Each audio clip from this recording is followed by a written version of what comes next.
Hello বন্ধুরা, এই গল্পের সিজন 1 আগে আপলোড করা হয়েছে। এখন সিজন 1 এবং 2 সম্পূর্ণ গল্পটা আপলোড করা হলো।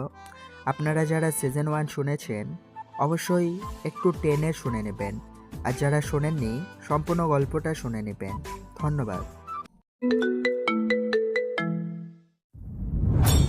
হ্যালো বন্ধুরা, আমি মাইতি। আমাদের ফাইজা স্টোরি চ্যানেলের সকল প্রকার পাঠগল্প পেতে এবং শুনতে আমাদের চ্যানেলটি সাবস্ক্রাইব করে আমাদের পরিবারের একজন হয়ে পাশে থাকুন। Thank you.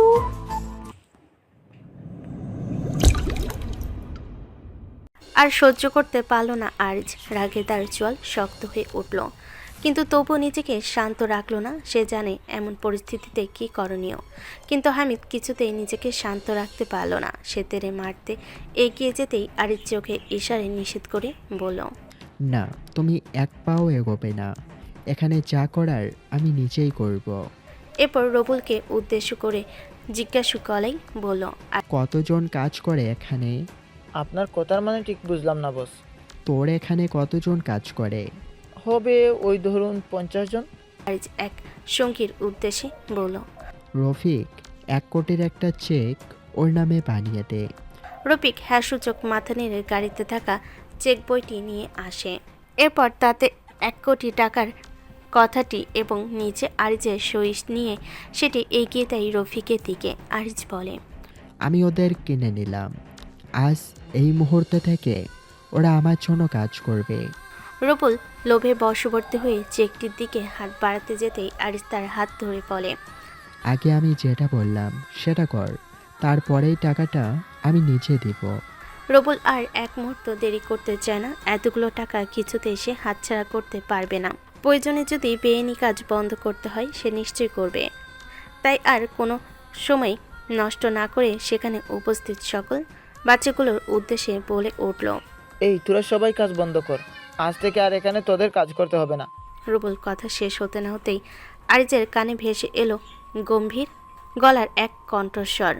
কিছুক্ষণ আগে ছোট সেই বাচ্চা মেয়েটি যার হাতে অত্যাচারিত হয়েছে সেই যুবকটি অর্থাৎ বেলাল গাম্ভীর্য মেশানো গলায় বলল, না, ওরা কোথাও যাবে না, ওরা এখানেই কাজ করবে আর রাতের বেলা আমাদের জন্য নাচ গানা করবে। আপনাকে আগেও বলেছিলাম, আবারও বলছি, ওরা আমার হাতের পুতুল আছে, ওদের আমি বেচবো না কিছুতেই না। এই টাকাটা আপনি ফেরত নিয়ে এখন থেকে চলে যান আরিজ ভাই। নিজের ভালো চাইলে আর কোনোদিন এখানে আসবেন না। বেলাল ভাই, কি বলছো তুমি এসব? শোনো, এমন বোকামি করো না। তুই একদম চুপ থাক, সব দোষ তোর। কেন এনেছিস ওনাকে এখানে? না কিছু ওনাকে দেওয়ার দরকার আছে, না কিছু ওনার থেকে নেওয়ার। কোনোভাবেই যেন উনি আমাদের মাঝে যেন না আসে, সেটা ওনাদের বুঝিয়ে। সে না হলে কিন্তু এর মাসুল বাচ্চাদের দিতে হবে। বেলালের কথার প্রতি উত্তরে আরিজ কোনো জবাব দেয় না, শুধু তার সঙ্গীদের দিকে তাকিয়ে শান্ত গলায় বলে, চলো। আর এক মুহূর্ত দাঁড়ায় না আরিজ। সামনের খোলা দরজা দিয়ে বাইরে বেরিয়ে আসে সে। তার মুখ চোখ তখন অদ্ভুত রকমের শান্ত, যেন রাগের লেশমাত্র নেই। কিন্তু আরিজের সঙ্গীরা যেন নিজেকে শান্ত রাখতে পারল না। হামিদ রেগে বলল, আরিস ভাই, আপনি কেন কিছু করলেন না? আমরা না থাকলে ওই শয়তানটা যে বাচ্চাগুলোর জীবন একেবারে জাহান্নাম করে দিত। চিন্তা করিস না, বাচ্চাগুলোর জীবন জাহান্নাম করার আগে আমি নিজেই ওদের জাহান্নামে পাঠিয়ে দিয়ে আসছি। ঠিক 10 মিনিটের মাথায় এই জায়গাটার কোনো চিহ্ন পর্যন্ত না থাকে। কথাটা মনে থাকবে তো? মনে থাকবে ভাই, আপনি একদম চিন্তা করবেন না, কাজ হয়ে যাবে। আরিজের ঠোঁটের কোণা ফুটে ওঠে তীর্যক হাসি রেখা। সামনের দিকে সরু এক গলিপথ দিয়ে চলেছে। সেই পথ ধরেই আরিজ এসে পৌঁছায় কারখানার পেছনের দিকে দরজার সামনে। দরজাটি আলতোভাবে ভেজানোই ছিল, তাই বিশেষ কষ্ট করতে হলো না আরিজকে। অত্যন্ত সাবধানে দরজা দিয়ে ভেতরে প্রবেশ করতে করতে সে ভিতরে দেখতে পায় দুটো বাচ্চা, একটি ছেলে এবং একটি মেয়ে মাথা নিচু করে বেলালের পায়ের কাছে দাঁড়িয়ে আছে। বেলাল তাদের উদ্দেশ্যে বলে, এই তুই আয়, আমার পা টিপে দিবি আর তুই আমার মাথা। বাচ্চা ছেলে এবং মেয়েটি ভয়ে ভয়ে বেলালের পা টেপার জন্য এগিয়ে যেতেই আরিজ নিজেকে আড়াল থেকে বের করে আনে। এরপর সামনে থাকা সোফাটিতে গিয়ে বসতে ঠোঁটের কোণে হাসি ফুটিয়ে বলে, আমি থাকতে শুধু শুধু ওদের দিয়ে কাজ করাচ্ছিস। আমাকে বলতেই তোর ফুল বডি ম্যাসাজ আমি করে দিতাম। আরিজের কথা কানে যেতে ধরফর করে উঠে বসে বেলাল। তার দৃষ্টি বিস্ফোরিত, অবাক গলায় বলে, এ কি আপনি এখানে? হ্যাঁ, যা সমস্ত কাণ্ড করছিস তাতে আমাকে আসতেই হলো। এই বাচ্চাগুলোকে আমাকে দিয়ে দে, তোর যত টাকা লাগে আমি দেব। একবার তো বলেছি ছাড়বো না। আপনি কি বুঝতে পারছেন না কেন জড়াচ্ছেন নিজেকে এসবে? আমি ওদের অনেক টাকায় কিনে এনেছি, এত সহজে ওদের তাই মুক্তি নেই। আপনি ভালোই ভালো এখান থেকে চলে যান। বেলাল যদিও ভেবেছিল তার এরূপ হুমকিতে হয়তো আরিজ সেখান থেকে যেতে বাধ্য হবে, কিন্তু তাকে অবাক করে দিয়ে আরিজ হেসে বলে উঠল, আমি তো তোর সাহস দেখে অবাক হয়ে যাচ্ছি। সোজা আমার মুখের উপর না বলে দিলেই। জানিস না, আমার না শোনার অভ্যাস নেই, অন্তত তোদের মতো শয়তানদের মুখ থেকে। আসলে তোরা হয়তো নিজের জায়গাটা ভুলে গেছিস, তাই আমার চোখের সামনে অন্যায় করার সাহস দেখিয়েছিস। আজ আমিও দেখতে চাই তোদের সাহস কতটা। সাহস দেখতে চাস না? এই দেখ, আর এক পা এগোলে কিন্তু সোজা ওর খেল খতম করে দেব।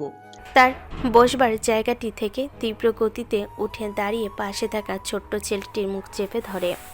এরপর কোমরে থাকা বন্দুকটা প্রথমে বাচ্চা ছেলেটির মাথা বরাবর ধরে, কিন্তু পরের মুহূর্তে সেটি আরিজের দিকে তাক করে হুমকির স্বরে বলে, একদম আমার দিকে এগোবি না আরিজ, না হলে কিন্তু আমি গুলি চালাবো।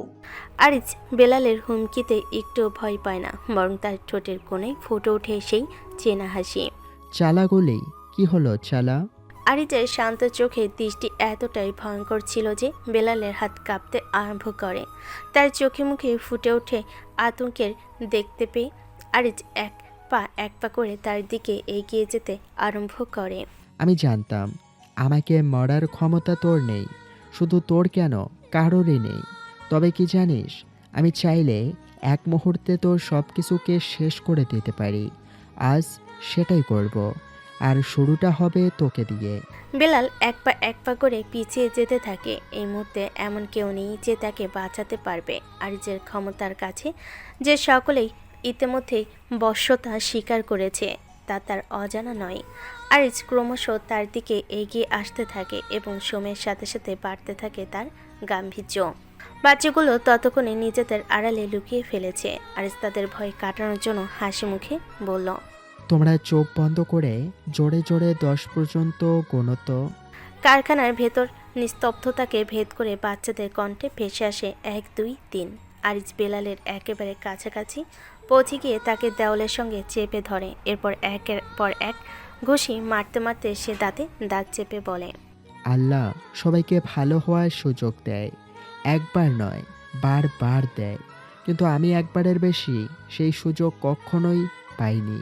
তোকেই আগেই বলেছিলাম ওদের যেতে দে, খালি হাতে না দিস, অন্তত টাকার বিনিময়ে দে।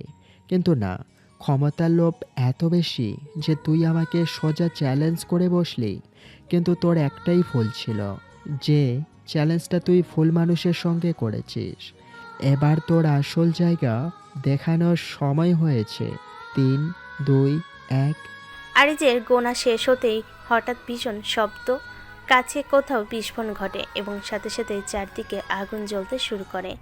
আরিজার সময় নষ্ট না করে ছোট শিশু দুটিকে নিজের সঙ্গে নিয়ে সেই পরিত্যক্ত গোডাউনের বাইরে বেরিয়ে আসে আরিজ, এবং ঠিক সেই মুহূর্তে পুরো কারখানা জুড়ে দাউ দাউ করে আগুন জ্বলতে আরম্ভ করে। কিছুটা দূরে আরিজের দলের ছেলেরা তাদের জন্য অপেক্ষা করছিল এবং তাদের আসতে দেখেই সেদিকে ছুটে যায় তারা। আরিজ বলে, রফিক, ওদের বাসায় পৌঁছে দে। ভাইয়া, তুমি আমাদের বাঁচিয়ে নিলে। ছোট্ট বাচ্চাটির মুখ থেকে বেরিয়ে আসে ভাইয়ের শব্দটি থমকে দেয় আরিজকে। হঠাৎ চোখের সামনে ভেসে ওঠে অতীতের এক দৃশ্য।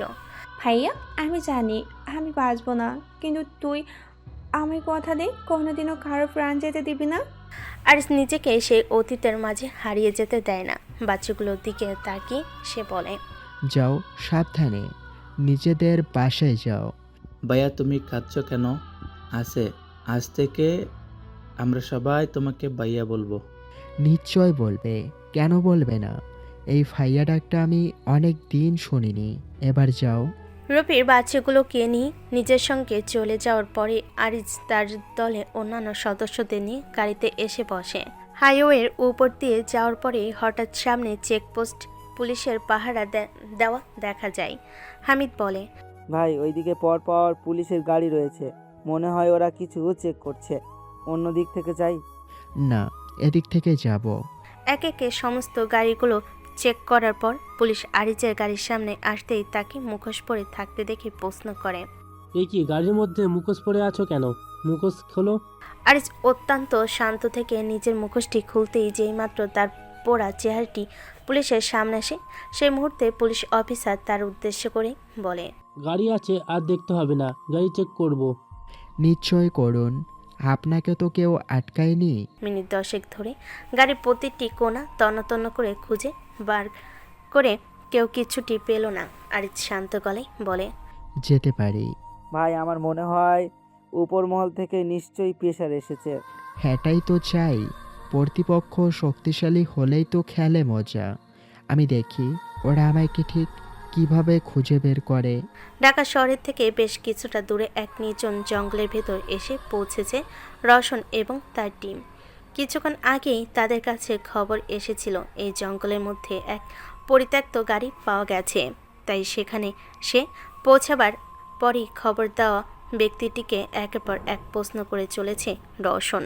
গাড়িটা আপনি কখন দেখেছেন? সকালেই দেখেছিলাম স্যার, তখন গাড়ির মধ্যে কেউ ছিল না। আমি ভেবেছিলাম হয়তো আশেপাশে কোথাও আছে। অনেকেই তো মাঝে সাঝে আসে, কিন্তু রাতের বেলা যখন এ রাস্তা দিয়ে ফিরছি তখন দেখলাম যে গাড়িটা ওই একই জায়গায় দাঁড়িয়ে আছে। আমার কেমন যেন সন্দেহ হলো, তাই আপনাদের খবর দিলাম। খুব ভালো কাজ করেছেন। আপনি না বললে হয়তো এই গাড়িটা খুঁজেই বের করতে আমাদের আরও কিছুটা সময় লেগে যেত। প্রকাশ, এটাকে ফরেন্সিককে পাঠানোর ব্যবস্থা করো। আমার মন বলছে এর মধ্যে থেকে নিশ্চয়ই কোনো না কোনো প্রমাণ পাওয়া যাবে। এদিকে যেমন অপরাধীকে খোঁজার জন্য রওশন প্রমাণ জোগাড়ের চেষ্টা করে চলেছে, তেমনি অন্যদিকে দিশাও খুঁজে চলেছে চিঠির প্রেরককে। রাকিব চাচা, এই সময়ে বাইরে খাবার আনতে যাই, আমাকে যে করেই হোক চাবিটা নিতেই হবে। বাগানের এক কোণে লুকিয়েছিল দিশা এবং রাকিব চাচাকে আসতে দেখে সে ইচ্ছাকৃত যার সাথে ধাক্কা খায়, যার ফলে চাবিটা পড়ে যায়। রাকিব চাচা নিজেকে সামনে নিয়ে বলে, আরে দিদিমণি, আপনি এখন এখানে? আসলে ওই আমার ঘুম আসছিল না, তাই ভাবলাম একটু হাঁটাহাঁটি করলে যদি ঘুম আসে। তুমি কোথাও যাচ্ছ? হ্যাঁ, ওই খাবার আনতে 10 মিনিটের মধ্যেই চলে আসবে। ঠিক আছে, আমি ততক্ষণ এখানে থাকবো। তুমি নিশ্চিন্তে যাও, তুমি ফিরে আসলেই আমি ঘুমাতে যাব। ঠিক আছে দিদিমণি। রাকিব চাচা সেখান থেকে চলে যাওয়ার সঙ্গে সঙ্গে তিশা মাটিতে ঝুঁকে চাবি খুঁজতে আরম্ভ করে। বাইরের লাইটের কিছুটা আলো পড়ায় খুব একটা বেশি অসুবিধা হয় না তার, তবুও ঘাসের মধ্যে অতটুকু ছাপিয়ে খুঁজে পাওয়া বেশ কঠিন। এখানেই কোথাও পড়ার কথা, এদিকটা দেখি তো। ভালো করে জায়গাটা খুঁজতেই চাবিখানা পেয়ে যায় সে। এরপর আর দেরি না করে সোজা সিসিটিভি রুমের ভেতর এসে পড়ে। সামনে থাকা মনিটরে তখনও রেকর্ডিং হয়ে চলেছে। তিশা কিবোর্ডের কয়েকটা বোতাম টিপতেই নিজের মনে মনে বলে, হ্যাঁ এই তো, এবার আমাকে তাড়াতাড়ি দেখতে হবে। ঘটনাটা যদি সকালের দিকে হয় তাহলে এই 8টা থেকে 11টার মধ্যে হয়েছে। আমাকে ওই ফুটেজটা চেক করতে হবে। ভালো করে খুঁটিয়ে সমস্ত ফুটেজ চেক করার পরও তেমন কোনো প্রমাণই সে পায় না। এক প্রকার হতাশ হয়ে নিজের মনে মনে বলে, না, অচেনা কাউকে তো দেখতে পেলাম না। তাহলে কি কেউ আমাদের সাথে মজা করলো? আরেকবার চেক করব কি? এই রে, কারোর পায়ের শব্দ মনে হচ্ছে যেন। নিশ্চয়ই রাকিব চাচা ফিরে আসছে। আমাকে এক্ষুনি এখান থেকে বেরোতে হবে, এক্ষুনি। তিশা মনিটরের স্ক্রিনটি আগের মতো স্বাভাবিক অবস্থায় করে অত্যন্ত সাবধানে দরজাটি খুলে বাইরে দিয়ে আবারও তালাখানা ঝুলিয়ে দেয় সে। এরপর চাবিটা ঘাসের উপর ফেলে আবারও এমনভাবে হাঁটতে আরম্ভ করে যেন কিছুই হয়নি। রাকিব চাচা তাকে দেখে জিজ্ঞাসু গলায় বলে, মনে হচ্ছে ইঞ্জিনে কোনো সমস্যা হয়েছে, দাঁড়ান আমি দেখছি। তাই নাকি? তাহলে তো খুঁজতে হবে। এদিকে কোথাও পড়ছে, হয়তো দেখতে পেয়ে যাবে। আমি এখন যাই, বুঝলেন? তিশা খুব বেশিক্ষণ সেখানে দাঁড়ায় না। রাত বেশ হয়েছে, তাই সবার ঘরে আলো বন্ধ করে ঘুমিয়ে পড়েছিল। এই সুযোগে তিশা চেষ্টা করছিল নিজের ঘরে ফিরে যাওয়ার, কিন্তু হঠাৎ পিছন থেকে ভেসে আসা কারোর কণ্ঠস্বর শুনে চমকে ওঠে সে। এইভাবে লাইট অফ করে পা টিপে টিপে কোথায় যাচ্ছিস? তিশা চমকে উঠে পেছন দিকে তাকাতেই দেখতে পায় রওশন দাঁড়িয়ে আছে। সে প্রথমে অত্যন্ত ঘাবড়ে গেলেও নিজেকে সামলে নিয়ে বলে, ভাইয়া তুমি আমাকে না সত্যি ভয় পাইয়ে দিয়েছিলে। এত রাতে এইখানে কি করছিস? হ্যাঁ, উফ ভাইয়া আস্তে কথা বলো, না হলে আম্মু উঠে গেলে আমাকে বকতে শুরু করে দেবে। আমার ঘুম আসছিল না, তাই একটু হাঁটতে গিয়েছিলাম। ঠিক আছে, নিজের ঘরে যা। রাত হয়েছে তো, এত রাতে বাইরে একা যাস না। Good night. হ্যাঁ ভাইয়া, গুড নাইট। তিশা নিজের ঘরের দিকে চলে যেতে রওশন তার ঘরে ফিরে আসে, কিন্তু ভেতরে পা রাখতে গুছিয়ে রাখা ফাইলগুলোর দিকে চোখ যায় তার। বেশ কিছুটা এলোমেলোভাবে সাজিয়ে রাখা সেগুলো। মনে হচ্ছে কেউ আমার এই ঘরে ঢুকেছিল, কিন্তু কে? সমস্ত ফাইল নাড়াচাড়া মনে হচ্ছে। কেউ কি কিছু খোঁজার চেষ্টা করছে? না, কাল সকালে আমাকে জিজ্ঞেস করতে হবে। পরের দিন সকাল সকাল চৌধুরী ভিলার ডাইনিং রুমে সকালের প্রাতরাশের জন্য উপস্থিত হয়েছিল প্রত্যেকে। ঠিক সেই মুহূর্তে সামিরা বেগমের উদ্দেশ্যে রওশন প্রশ্ন করে, আম্মা, কালকে আমার রুমে কেউ ঢুকেছিল? তার কথা শেষ হতে না হতেই হঠাৎ করে তিশা বিষম খেয়ে কাশতে শুরু করে। সামিরা বেগম চিন্তিত গলায় বলেন, কি রে, কি হলো? তুই এইভাবে কাশতে শুরু করলি কেন? এই নে পানি খা। তুষার পানি ভর্তি গ্লাসটি এগিয়ে দিতেই তিশা সমস্ত পানিটুকু ঢকঢক করে খেয়ে যেন সেখান থেকে পালিয়ে বাঁচতে চাইল। পাশে থাকা ব্যাগটি কাঁধে তুলে বলল, বলছি আম্মু, আমার না পেট ভরে গেছে, আর ভার্সিটিতেও তাড়াতাড়ি যেতে হবে। তিশামা, আমার গাড়িটা নিয়ে যা। যদিও কোনো সমস্যা হয় তাহলে একবার মেকানিকের দোকানে দেখিয়ে নিস। আমি আগেই ওদের জন্য রেখেছি, তেমন কিছুই নয়, ওই মিনিট 5 ব্যাপার। সকলকে বিদায় জানিয়ে তিশা বেরিয়ে পড়ে ভার্সিটির উদ্দেশ্যে, কিন্তু গাড়িটি হাইওয়েতে পৌঁছানোর আগে শব্দ করে থেমে যায়। গাড়ির চালক ফরিদ অনেক চেষ্টা করেও গাড়িটি চালু করতে পারে না। তিশা প্রশ্ন করে, ফরিদ, হঠাৎ কি হলো বলো তো? কেউ আছো? একটু গাড়িটা এসে দেখে যাও তো। ফরিদ দরজা খুলে বাইরে বেরিয়ে আসে। তারপর ভালো করে গাড়িটির ইঞ্জিন পরীক্ষা করবার পর যখন সে কিছু বুঝে উঠতে পারে না, তখন সামনে থাকা মেকানিকের দোকানে গিয়ে বলে, হ্যাঁ, কি অসুবিধা হচ্ছে বলুন। ভাই, একটু দেখো তো গাড়িটা আর কি হলো। ফরিদ যেই মুহূর্তে ইভানকে নিয়ে গাড়ির সামনে এসে পৌঁছায়, ঠিক সেই মুহূর্তে তিশাও বেরিয়ে আসে গাড়ির মধ্য থেকে, এবং ইভানকে দেখে সে ভীষণ অবাক হয়ে যায়। এ কি, তুমি এখন এখানে ভার্সিটিতে যাওনি? ম্যাডাম, আপনি, এই গাড়িটা আপনার? না, আমার আব্বুর। আমি এখন আর ওই ফ্ল্যাটে বাসায় থাকি না, নিজের বাসায় চলে এসেছি। এখান থেকে ভার্সিটি কাছে, আমি ভেবেছিলাম চলে যাব, কিন্তু আব্বু জোর করতে গাড়ি নিয়ে আসতে হলো। কিন্তু তুমি এখানে? আমি তো এখানেই কাজ করি ম্যাডাম। আজ না চাচা নেই, তাই আমাকে থাকতে হচ্ছে। একটু পর আর একজন আসবে, তখন আমি চলে যাব। কিন্তু তোমার প্রথম ক্লাস, ওটা তো করা হবে না। কি আর করব ম্যাডাম, কাজ না থাকলে পড়াশোনাও করতে পারবো না, আর আপনাকে দেওয়া কথাটাও রাখতে পারবো না। আচ্ছা, আপনি একটু অপেক্ষা করুন ম্যাডাম, আমি দেখে দিচ্ছি। ইভান আর কথা না বাড়িয়ে গাড়ির ইঞ্জিন ঠিক করার কাজে লেগে পড়ে, এবং 2-1 মিনিটের মধ্যেই সমস্যার সমাধান করে সে বলে, নিন, আপনাদের গাড়ি একেবারেই ঠিক হয়ে গেছে। ইঞ্জিনে সামান্য সমস্যা হয়েছিল, তবে এখন আর কোনো অসুবিধা হবে না। তিশা পার্স থেকে কিছু টাকা বের করে ইভানের দিকে এগিয়ে দিয়ে বলে, এই টাকাটা ধরো। এ কি করছেন ম্যাডাম?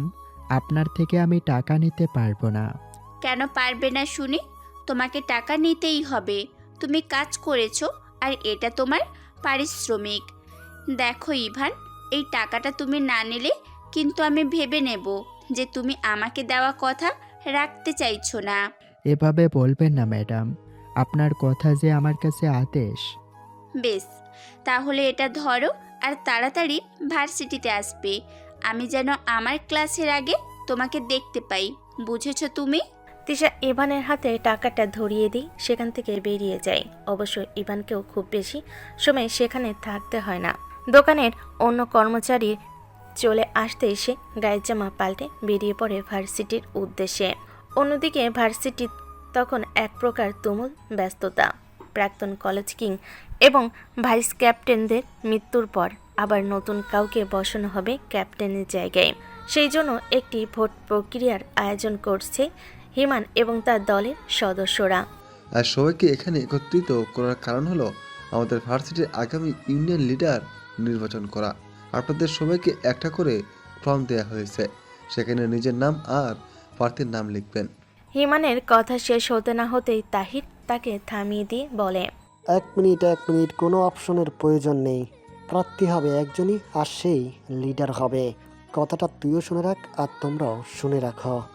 যদি কোনোভাবে অন্য কারো নাম লেখা দেখেছি, তাহলে আজকে এই বাস্তিটিতে তোমাদের শেষ দিন। এটা ঠিক নয়, তুমি কিন্তু আমাদের হুমকি দিতে পারো না। কি বললি তুই? ভুলে গেছিস আমরা রাব্বি ভাইয়ের লোক? সোজা জিপ টেনে হাতে ধরিয়ে দিব।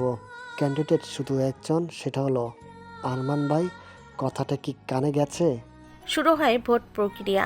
তাহিরের হুমকিতে সকলেই এতটা ভয় পেয়ে গিয়েছিল যে আরমানের নাম ছাড়া আর কারোর নাম লিখতে সাহস করেনি কেউ। তা দেখে তাহির বেশ খুশি হয়ে বলেন, গুড গার্ল, এই তো আমার কথা শুনেছ।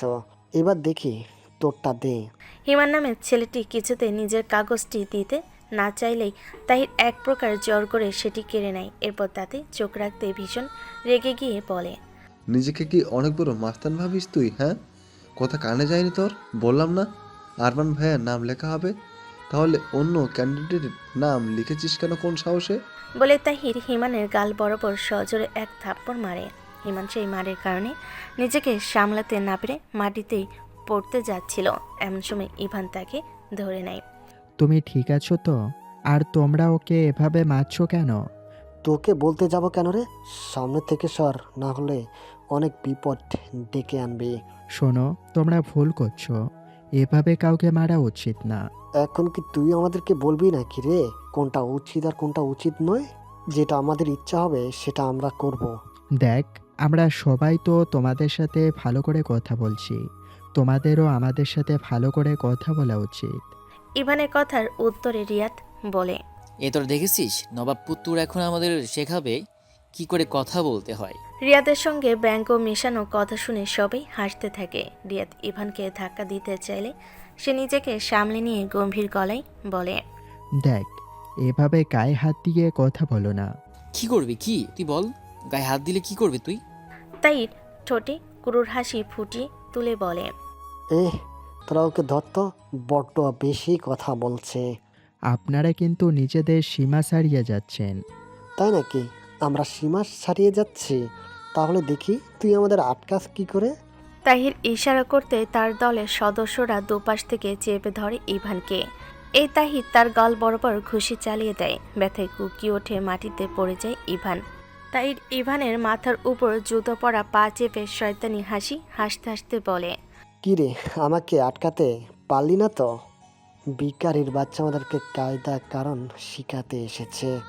ভার্সিটির প্রাঙ্গণে তুমুল হয় হট্টগোলের বিষয়টি সবার মুখে মুখে ছড়িয়ে পড়ে। মাহিম এবং আফরিন করিডর ধরে সে প্রাঙ্গণের দিকে আসছিল। তখনই ইভানের মার খাওয়ার কথাটা কানে যেতে তারা ছুটে আসে তাকে সাহায্য করার জন্য। তাহিরা ততক্ষণে সেখান থেকে চলে গেছে। ইভানও তখনও মাটিতে পড়েছিল। মাহিম তাকে ধীরে ধীরে মাটি থেকে তুলতেই বলে, আমি ঠিক আছি, আমার কিছুই হয়নি। একই, তোমার এমন অবস্থা কে করলো? চলো, এখনই তোমাকে ওষুধ লাগাতে হবে। না, আমি একদম ঠিক আছি। ক্লাসে দেরি হয়ে যাবে, চলো। দেরি হবে না, আমরা ঠিক পৌঁছে যাব, চলো আমাদের সাথে। মাহিমের কাঁধে ভর দিয়ে ইভান এগোতে যাওয়া মাত্রই তাদের কানে এসে পৌঁছে তিশার গলার স্বর। কি ক্লাসে যাওয়ার সময় তোমরা এখন কোথায় যাচ্ছ? ম্যাডাম, আসলে আফরিন নিজের কথা শেষ করতে পারার আগেই তিশা তাকে থামিয়ে ইভানের উদ্দেশ্যে বলে, ইভান, তুমি ওইদিকে ঘুরে আছো কেন? আমার দিকে তাকাও, তাকাও বলছি। ইভানের তার কথার প্রত্যুত্তরে কোনো উত্তর না দিলে তিশা বেশ রেগেই বলে, ইভান, আমি কিন্তু তোমায় কিছু জিজ্ঞেস করেছি, উত্তর দাও। ইভান আবারও চুপ থাকে। তিশা নিজেকে আর সামলাতে পারে না। ঠিক আছে, তুমি উত্তর দেবে না তো? ঘোরো আমার দিকে। আলতো করে ইভানের কাঁধে হাত রেখে তাকে নিজের দিকে ঘোরাতেই তিশা ভীষণ অবাক হয়ে গেল। কি তোমার এমন অবস্থা কে করলো শুনি? ও কিছু না ম্যাডাম, আমি আসলে পা পিছলে পড়ে গিয়েছিলাম আর মাথায় আর গালে কেটে গেছে। ও কি সত্যি বলেছে? তোমরা আমাকে বলো তো। গম্ভীর গলায় তিশা মাহিম এবং আফরিনের উদ্দেশ্যে প্রশ্ন করতেই আফরিন দুদিকে মাথা নেড়ে বলে, না ম্যাডাম, ও সত্যি বলছে না। আসলে ঘটনাটা কি আমি আপনাকে বলছি। এরপর আফরিন তিশাকে সমস্ত ঘটনাটি বলে। যদিও তারা সেই মুহূর্তে সেখানে উপস্থিত ছিল না, কিন্তু তারা জানে মানুষকে এমনভাবে আঘাত আসলে কারাই করতে পারে। তিশা সমস্ত কিছু শুনতেই ভীষণ রেগে গিয়ে বলে, কি বলছো কি তোমরা? ওদের এত বড় সাহস? ঠিক আছে, আমি এক্ষুনি দেখছি। না ম্যাডাম, ওদের দয়া করে কিছু বলবেন না, ওরা ভালো নয়। ইভানের চোখে ফুটে ওঠে ভয়ের ছাপ। তিশা তা লক্ষ্য করতেই ইভানের হাত দুটো আলতো করে ধরে তাকে আশ্বস্ত করে বলে, চিন্তা করো না, আমার কিচ্ছু হবে না। কিন্তু যারা অপরাধ করে আর অপরাধ সয় তারা সমান দোষী। তুমি আমার সাথে ক্লাসে যাবে আর একজনকে আঙুল দিয়ে দেখাবে। তারপর ওদের ব্যবস্থা আমিই করছি। আমার কলেজ, আমার চোখের সামনে একটা ছেলেকে এতটা টর্চার করা হবে আর আমি মুখ বন্ধ রাখবো? না, এতটাও ভীতু আমি নই। কিন্তু ম্যাডাম, যদি আপনার কোনো ক্ষতি করে? পারবে না? না, কিচ্ছু করতে পারবে না। মাহিম প্রশ্ন করে, আপনি এতটা নিশ্চিত কি করে হচ্ছেন ম্যাডাম? ভেবে নাও, আমার সাথে এমন কেউ আছে যে কোনো দিন আমার কিচ্ছু হতে দিবে না। সে আমাকে কথা দিয়েছে আর আমি জানি সে তার কথা রাখবে, ঠিক রাখবে। এবার তুমি আমার সাথে আগে ডক্টরের কাছে যাবে। ইভান, এসো আমার সাথে, তোমরাও আসো। তিশা আলতোভাবে নিজের হাতটি ইভানের কাঁধের উপর রাখে এবং তাকে নিয়ে পৌঁছে মেডিকেল রুমে উপস্থিত নার্স ইভানের ক্ষতস্থানে ওষুধ লাগিয়ে দেয় এবং ব্যথা কমানোর জন্য তাকে কিছু ওষুধও খেতে দেয়। ইভান বাধ্য ছেলের মতো ওষুধগুলো খেয়ে নেয় এবং তার শারীরিক অবস্থা আগের তুলনায় কিছুটা ভালো হতেই তিশারা আর সময় নষ্ট না করে ক্লাসরুমের সামনে এসে উপস্থিত হয়। এরপর ক্লাসে ঢুকতে ঢুকতে সকলের উদ্দেশ্যে বলে, আজ তোমাদের পড়াশোনার আগে আমি কিছু ব্যাপারে কথা বলতে চাই। ইভান, ভেতরে এসো। ইভান ধীর পায়ে ক্লাসের মধ্যে প্রবেশ করতে তিশা তার উদ্দেশ্যে প্রশ্ন করে, এবার আমাকে বলো, তোমার এই অবস্থার জন্য দায়ী কে কে? ইভান এবার তাহিরের দিকে তাকিয়ে মাথা নিচু করে নেয়। তিশা সমস্ত কিছু লক্ষ্য করে কিছুটা জোরেই চিৎকার করে বলে, কি হলো? বলতে বললাম তো তোমাকে। তিশার ধমকে কেঁপে ওঠে ইভান। সে বুঝতে পারে আর কিছুতেই নিজেকে চুপ করে রাখা যাবে না, তাই কাঁপা কাঁপা হাতে তাহিরের দিকে ইশারা করে সে। তিশা গম্ভীর গলায় বলে, তোমরা এক্ষুনি আমার সাথে প্রিন্সিপালের অফিসে যাবে। দেখুন ম্যাডাম, আমরা কিছুই করিনি। তাই নাকি? তাহলে কি এমনি এমনি অরিজের মুখে এতগুলো আঘাত তৈরি হয়ে গেল? মাহিম, তুমি যাও, গিয়ে প্রিন্সিপালের স্যারকে ডেকে নিয়ে এসো। ম্যাডাম, এবার কিন্তু আপনি একটু বাড়াবাড়ি করছেন। ভুলে যাবেন না কিন্তু আমরা রাব্বি ভাইয়ের লোক। ভুলবে তো এবার তোমরা না, আমি 3 গুনবো। তার মধ্যে তোমরা ভেবে নাও প্রিন্সিপালের অফিসে যাবে কি না। তিশা ও তাহিরের কথা কাটাকাটির মাঝে কেউ লক্ষ্য করে না যে ইভানের দু চোখ রাগে আগুন হয়ে জ্বলছে। তার জল শক্ত হয়ে উঠেছিল প্রবল আক্রোশে। এতদিন ধরে নিজের লুকিয়ে রাখা সত্তা যেন একটু একটু করে বাইরে বেরিয়ে আসতে চাইছিল, কিন্তু না, এবার নিজেকে সামলে নিল। চুপটি করে দাঁড়িয়ে রইল সেখানে এবং কিছুক্ষণের মধ্যেই ভার্সিটির প্রিন্সিপাল সেই ক্লাসে এসে পৌঁছাতেই তিশার উদ্দেশ্যে প্রশ্ন ছুড়ে দেন, কি হয়েছে তিশা? এই তো ভালো হয়েছে আপনি এসেছেন স্যার। আমার ক্লাসের কিছু আদর্শ ছাত্রছাত্রীদের কথা শুনুন। তারা প্রথমে আমার ক্লাসের এক ছাত্রকে মেরেছে, এরপর আমাকে হুমকি দিচ্ছে যে তারা নাকি এখানকার লোকাল গুন্ডার লোক, তাই নাকি তাদের কিচ্ছু বলা যাবে না। ওরা ঠিকই বলেছে তিশা, তুমি রাব্বি ভাইকে চেনো না, ও অনেক বড় মাস্তান। স্যার, আপনিও আমাকে একথা বলছেন? বেশ, তাহলে ব্যাপারটা আমি নিজেই বুঝে নেব। দেখি ওরা পরীক্ষায় কি করে বসে। ম্যাডাম, আপনি কিন্তু অনেক বড় ভুল করছেন। যদি করেও থাকি, করেছি। নাও get out from my class. এক্ষুনি বাইরে বেরিয়ে যাবে, এক্ষুনি। তাহির রাগে গজগজ করতে করতে সেখান থেকে বেরিয়ে যায়। তিশা গভীর শ্বাস নিয়ে শুরু করে নিজের ক্লাসটি। আজ তাদের পরপর দুটি ক্লাসের পর আর কোনো তেমন ক্লাস না থাকায় ইভানদের ছুটি হয়ে যায়। তিশা কিছুক্ষণ আগে চলে গেছে। ইভানও তার বন্ধুদের বিদায় জানিয়ে কলেজ গেটের সামনে এসে পৌঁছায়। এখন থেকে সোজা সে রাস্তাটি চলে গিয়েছে। তা ধরে কিছুটা পথ এগিয়ে গেলে সেই মতো ইভান নির্জন রাস্তাটা ধরে নিজের বাড়ির দিকে এগিয়ে আরম্ভ করে। কিন্তু সে খেয়ালই করে না রিয়াদ এবং তার দলের ছেলেরা তাকে অনুসরণ করছে। সেই কলেজের গেট থেকে এভাবে তাকে অনুসরণ করে চলছে তারা। যদিও তাহির এই মুহূর্তে তাদের সঙ্গে না থাকতে পারলেও প্রতিটি মুহূর্তের খবর রিয়াদের কাছ থেকে নিচ্ছে সে। আজকের এই অপমান আমি কোনো দিনও ভুলব না। শালা ওই ম্যাডামটাকে নিজের জায়গা দেখাতে হবে। অনেক বড় বড় কথা বলছে, আর ওই ছেলেটাকে কিছুতেই ছাড়া যাবে না। ওকে নিজের জায়গা দেখাতেই হবে। শোন, তোকে এই ব্যাপারে মাথা ঘামাতে হবে না। আমি বেটাকে দেখে নিচ্ছি, তবে এবার ফোনটা রাখতে হবে, বুঝলি? বেটাকে ভালো শিক্ষা দিয়ে তারপর তোকে খুশির খবরটা তোকে দিচ্ছি দাঁড়া। রিয়াদ ফোনটি কেটে পকেটে ঢোকানোর পর যেইমাত্র সামনে তাকালো সেইমাত্র সে দেখতে পেল গোটা রাস্তাটি ফাঁকা, কেউ কোথাও নেই। রিয়াদ অবাক হয়ে বলল, এইমাত্র তো এদিকে ছিল, গেল কোথায়? আমাকে খুঁজছো নাকি? ইভানের গলার স্বর রিয়াদের কানে পৌঁছাতে দ্রুত পেছনে ঘুরে সে দেখতে পায় বুকের ওপর দুহাত রেখে সে গভীর দৃষ্টিতে তাকিয়ে আছে তারই দিকে। কিন্তু আশ্চর্যের বিষয়, ইভানের ঠোঁটের কোণে ফুটে উঠেছে সূক্ষ্ম হাসি রেখা। রিয়াদ তাকে দেখতে যেন নিজের রাগকে আর ধরে রাখতে পারে না। এগিয়ে গিয়ে তার কলার চেপে ধরে বলে, কি রে, তোর এত বড় সাহস হয়েছে যে তুই আজ আমাদের অপমান করলি? সাহস আর দেখেছো কোথায়? দেখলে কথা বলার মতো জায়গায় থাকবে না। তোর খুব কথা বেড়েছে দেখছি। কি ভেবেছিস ম্যাডাম তোর সাথে আছে বলে কিছু করতে পারবো না? আজ তোকে নিজের জায়গা দেখাবো।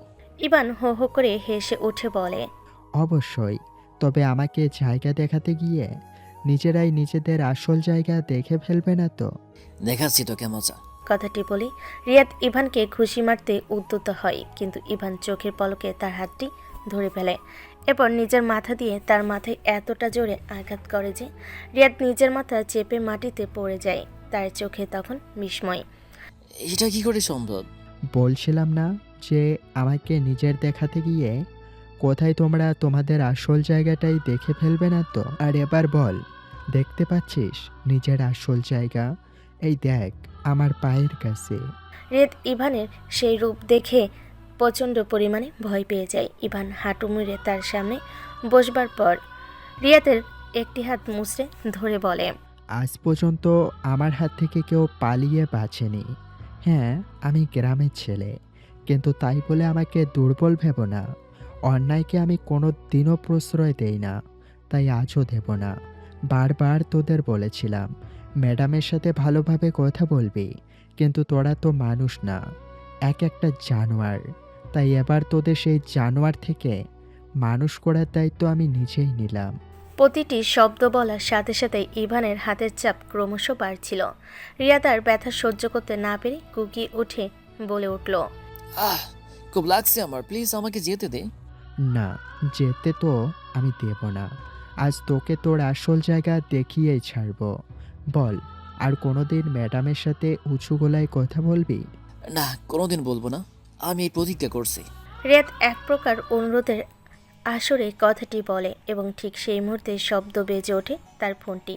কাঁপা কাঁপা হাতে ফোনটি পকেট থেকে বের করতেই স্ক্রিনে ফুটে ওঠে তাহিরের নাম। ইভান তার দিকে গম্ভীরভাবে তাকিয়ে বলে, কথা বল আর স্পিকারে দিবি। রিয়াদ কলটি রিসিভ করতেই অপর প্রান্ত থেকে ভেসে আসে তাহিরের গলার স্বর। কিরে, কোথায় তুই? এই তো ইভান, খুব মেরেছি বেটা, এবার বুঝেছে। বেশ, আমি এদিকে ম্যাডামকে দেখছি। অবশ্য আমি রাব্বি ভাইকে সবটাই জানিয়েছি। উনি নিজে ম্যাডামের সাথে ব্যাপারটা বুঝে নেবেন বলেছেন। শোন, তুই কাজ সেরে বাড়ি চলে যা, আর সাবধান কেউ যেন কিছু জানতে না পারে। হ্যাঁ ঠিক আছে। তাহির এবং রিয়াদের কথোপকথন ইভানের মনে তৈরি করলো নতুন এক আশঙ্কাকে। ধীরে গলায় নিজের উদ্দেশ্যে বলল, তাহলে এই প্ল্যান হচ্ছে? ঠিক আছে, দেখাই যাক কি হয়। তবে দেখছি ব্যাপারটা জানাতে হবে। দেখ, আমি কিন্তু কিছু বলিনি। এবার আমাকে প্লিজ যেতে দে। বেশ, কিন্তু মনে রাখিস, আমি যদি কোনোভাবে জানতে পেরেছি যে মুখ ফেটে কাউকে কিছু বলেছিস, তাহলে আর কোনো দিন তুই কথাই বলতে পারবি না। যা। এই তোরাও চল। রিয়াদ এবং তার দলের ছেলেরা ইভানের কবল থেকে এক প্রকার পালিয়েই বাঁচে। অন্যদিকে ফরেনসিক ল্যাবে চলছে একের পর এক পরীক্ষা, শুধুমাত্র নতুন প্রমাণ জোগাড়ের উদ্দেশ্য। রওশন আজ সকাল থেকে পুলিশ কমিশনারের সাথে বিশেষ এক মিটিংয়ে ব্যস্ত ছিল, কিন্তু সেই মিটিংটি শেষ হতেই সে সোজা এসে পৌঁছেছে ফরেনসিক ল্যাবে। এই আর কিছু পেলে? হ্যাঁ, অনেক কিছুই, কিন্তু তার আগে তোর তদন্ত কতদূর এগোলো বলতো? তারা বলি তেমন কোনো ক্লুই পাচ্ছি না। যে গুলিটা বেরিয়েছে সেটা 9mm এর, কিন্তু কেউ বলতেই পারছে না বন্দুকটা ঠিক কেমন হতে পারে। তারা নাকি এমন ধরনের গুলি কখনোই দেখেনি। ব্যাপারটা কিন্তু খুব একটা ভুলও নয়, কারণ এমন গুলি আমি নিজেও প্রথমবার দেখছি। আর এই মুখোশের ব্যাপারটা কি জানলি? জাস্ট কিচ্ছু না, এমন ধরনের মুখোশ অনেক আগে একটা কারখানায় তৈরি করা হতো, কিন্তু বেশ কিছু বছর আগে কারখানা বন্ধ হয়ে গেছে। আমি সবার সাথে কথাও বললাম, কিন্তু সেই কারখানার যে মালিক ছিলেন তিনি আমাকে পরিষ্কার বলেছিলেন যে সে মুখোশটা তাদের বানানো মুখোশের মতো দেখতে হলেও ওরা বানায়নি। তার মানে কোনো প্রমাণ নেই, তাই তো? একেবারেই তাই, একটাও ক্লু পাচ্ছি না যে তদন্ত এগোনো যাবে। এত ভাবিস না, আমি তোকে ক্লু দিচ্ছি। যে গাড়িটায় তুই ল্যাব টেস্টের জন্য পাঠিয়েছিস তার মধ্যে 3 জন নয় 4 জন ছিল। 3 জন যারা মারা গেছে, আর যারা বেঁচে রয়েছে সে একটি মেয়ে। এই দেখ, গাড়িটির মধ্যে ছোট্ট এই কাপড়ের টুকরোটা পেয়েছি, দেখে মনে হচ্ছে কোনো মেয়ের চুড়িদারের হবে। এছাড়া আমরা গাড়ির মধ্যে থেকে বেশ কিছু ফিঙ্গারপ্রিন্ট পেয়েছি, আর আমরা যেটুকু মনে হচ্ছে তাতে গাড়ির মধ্যে হয়তো সেই ছেলেগুলোর সাথে মেয়েগুলোর ধস্তাধস্তি হয়েছে। হয়তো ওরা জোর করে মেয়েটাকে নিজের সাথে নিয়ে যাওয়ার চেষ্টা করছিল, আর তখনই কোনোভাবে এই কাপড়ের টুকরো গাড়ির সিটের সঙ্গে আটকে গিয়েছিল। তার মানে এখন সেই মেয়েটাকে খুঁজে বার করতে হবে। একবার সেই মেয়েটাকে খুঁজে বার করতে পারলেই আমাদের অনেক প্রশ্নের উত্তর আমরা পেয়ে যাব। কি বলিস? ইমতিয়াজ তার প্রশ্নের কোনো উত্তর দিতে পারার আগে ফিরোজ সাহেব সেখানে উপস্থিত হয়ে বলেন, ইমতিয়াজ, রোশন, আমার সাথে এসো। রওশন অবাক হয়ে বলে, এখন এই মুহূর্তে? কিন্তু কোথায় যেতে হবে স্যার? এত প্রশ্ন কেন? গেলেই তো দেখতে পাবে, চলো তাড়াতাড়ি। স্পেশাল ফোর্স হেডকোয়ার্টার থেকে বনানী কবরস্থানের দিকে এগিয়ে চলে রওশনের গাড়িটি। প্রায় 20 মিনিট পথ পেরিয়ে তারা সেই কবরস্থানের ভেতরে ঢুকতে দেখতে পায় আলতাফ রহমান নিজের ছেলের কবরের পাশে বসে প্রবল আক্রোশে মেশানো গলায় বলেন, আজ তোর এই কবরের মাটি ছুঁয়ে আমি কথা দিচ্ছি, তোকে যে এত নৃশংসভাবে খুন করেছে তাকে ঠিক একইভাবে আমি শেষ করব। তোর সারা শরীর আমি এভাবেই ঝাঁচড়া করে দেব। দাফন কার্য সম্পূর্ণ হতে ফিরোজ শেখ তার স্পেশাল টিমের 2 জন প্রধান অফিসারের সঙ্গে আলতাফকে সাক্ষাৎ করিয়ে দিয়ে বললেন, স্যার, এই যে আমাদের টিমের সবথেকে বুদ্ধিমান অফিসার রোশন, আর ও হলো ইমতিয়াজ। আপনার ছেলের পোস্টমর্টম ওই করেছে। আমি শুধু তোমাদের এটাই বলতে চাই যে যেখান থেকে ওকে খুঁজে বের করো, আমি শুধু ওকে আমার সামনে দেখতে চাই। তারপর যা শাস্তি দেওয়ার আমি নিজে দেব। যেভাবে ও আমার ছেলেকে মেরেছে সেভাবেই ওকে মরতে হবে। আমার নাম আজ পর্যন্ত কেউ আমার হাত থেকে কেউ বাঁচেনি। কেউ না যে আমার বিরুদ্ধে যেতে চেয়েছে তাকেই মরতে হয়েছে। তাহলে ও কি করে বাঁচবে? না না না না, ও বাঁচবে না। ওকে মরতেই হবে, ওকে মরতেই হবে। রওশন আলতাফ সাহেবের চোখে এক ধরনের নৃশংসতা ফুটে উঠতে দেখে। তার কথাতে তাল মিলিয়ে বলে, আমি আপনাকে কথা দিচ্ছি যত তাড়াতাড়ি সম্ভব ওকে আপনার সামনে এনে দাঁড় করাবো। তুমি যদি পারো আমি তোমাকে মালামাল দেব, কোনোদিন তোমাকে কিছু নিয়ে ভাবতে হবে না। তাদের বিদায় জানিয়ে রওশন ইমতিয়াজের সঙ্গে গাড়িতে এসে বসে এবং জিজ্ঞাসু গলায় বলে, ইমতিয়াজ, আমাকে একটা কথা বলতো। বডিগুলো যেখান থেকে উদ্ধার করা হয়েছে ওখানেই তো 7 বছর আগে আরও 2টো মার্ডার হয়েছিল, রাইট? হ্যাঁ, কেন বলতো? আচ্ছা, তুই ওনার চোখ লক্ষ্য করেছিস? ইমতিয়াজ দুদিকে মাথা নাড়ালে রওশন বলে, আমি সেই চোখে এমন কিছু দেখেছি যেটা স্বাভাবিক নয়। সেই দৃষ্টিতে প্রতিহিংসা নয় বরং নৃশংসতা দেখেছে। মানে কি বলতে চাইছিস সেটা তো বুঝতে পারছি না। তুই আপাতত আমাকে এইটুকু বল, ওই জায়গা থেকে কিছু পেয়েছিলি? মানে কোনো ক্লু? কারণ আমি যেটুকু শুনেছিলাম তাতে বডিগুলো শনাক্ত করা যায়নি।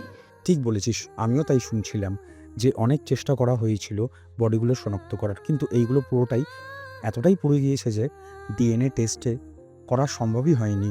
তারপর ওইগুলো দাফন দিয়ে দেওয়া হয়। কিন্তু আমার কি মনে হয় জানিস, কিছু একটা তো আমাদের জানানো হয়নি, হয়তো ইচ্ছাকৃতভাবেই ডিএনএ টেস্ট করাই হয়নি।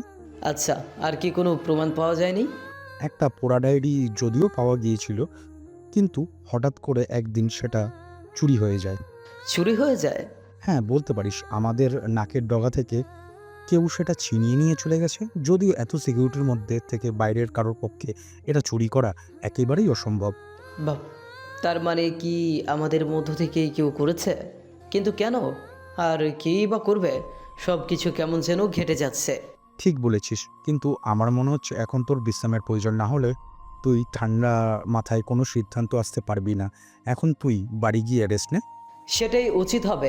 তবে আমি বলি কি, আমাদের প্রথম থেকে একটা একটা করে পাতা খুলতে হবে, বুঝেছিস? তাহলে আমার বইয়ের শেষ পর্যন্ত পৌঁছতে পারবো না। আমিও বেশ বুঝতে পারছি গভীর কোনো ষড়যন্ত্র চলছে। সাবধানে থাকিস। আমিও এলাম। ঢাকা হাইওয়ে পেরিয়ে গাড়িটি একটি গলিতে প্রবেশ করতে রওশনের গাড়ির ড্রাইভার প্রকাশ রেয়ার ভিউ মিররের দিকে তাকিয়ে বলে, স্যার ওই গাড়িটা মনে হয় আমাদের ফলো করছে।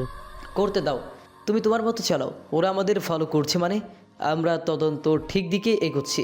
রওশনের গাড়ি থেকে কিছুটা দূরত্ব বজায় রেখে যে গাড়িটা তাদের অনুসরণ করে চলেছিল তাতে ছিল আরিজ এবং তাদের দলের সদস্যরা। রফিক বলে, বস, ওরা তো এতক্ষণ নিশ্চয়ই বুঝতে পেরে গেছে যে আমরা ওদের ফলো করছি। আমিও ঠিক তাই চাই। এমনভাবে ওদের ফলো করো যাতে ওরা বুঝতে পারে আমরা ওদের ফলো করছি। কিন্তু কেন বস? ওরা জেনে গেলে যে? কিচ্ছু করতে পারবে না, তোমরা চিন্তা করো না। আমি জানি কি হতে পারে। এরপর নিজের মনে মনে সে বলে, আমি জানি তুমি আমাকেই খুঁজছো, কিন্তু আমাকে খুঁজে পাওয়া এতটাও সহজ নয়। তোমার কাছে আমি পর্যন্ত পৌঁছানোর মতো কোনো প্রমাণই নেই। তাই প্রথম প্রমাণটা আমি নিজেই তোমাকে দেব।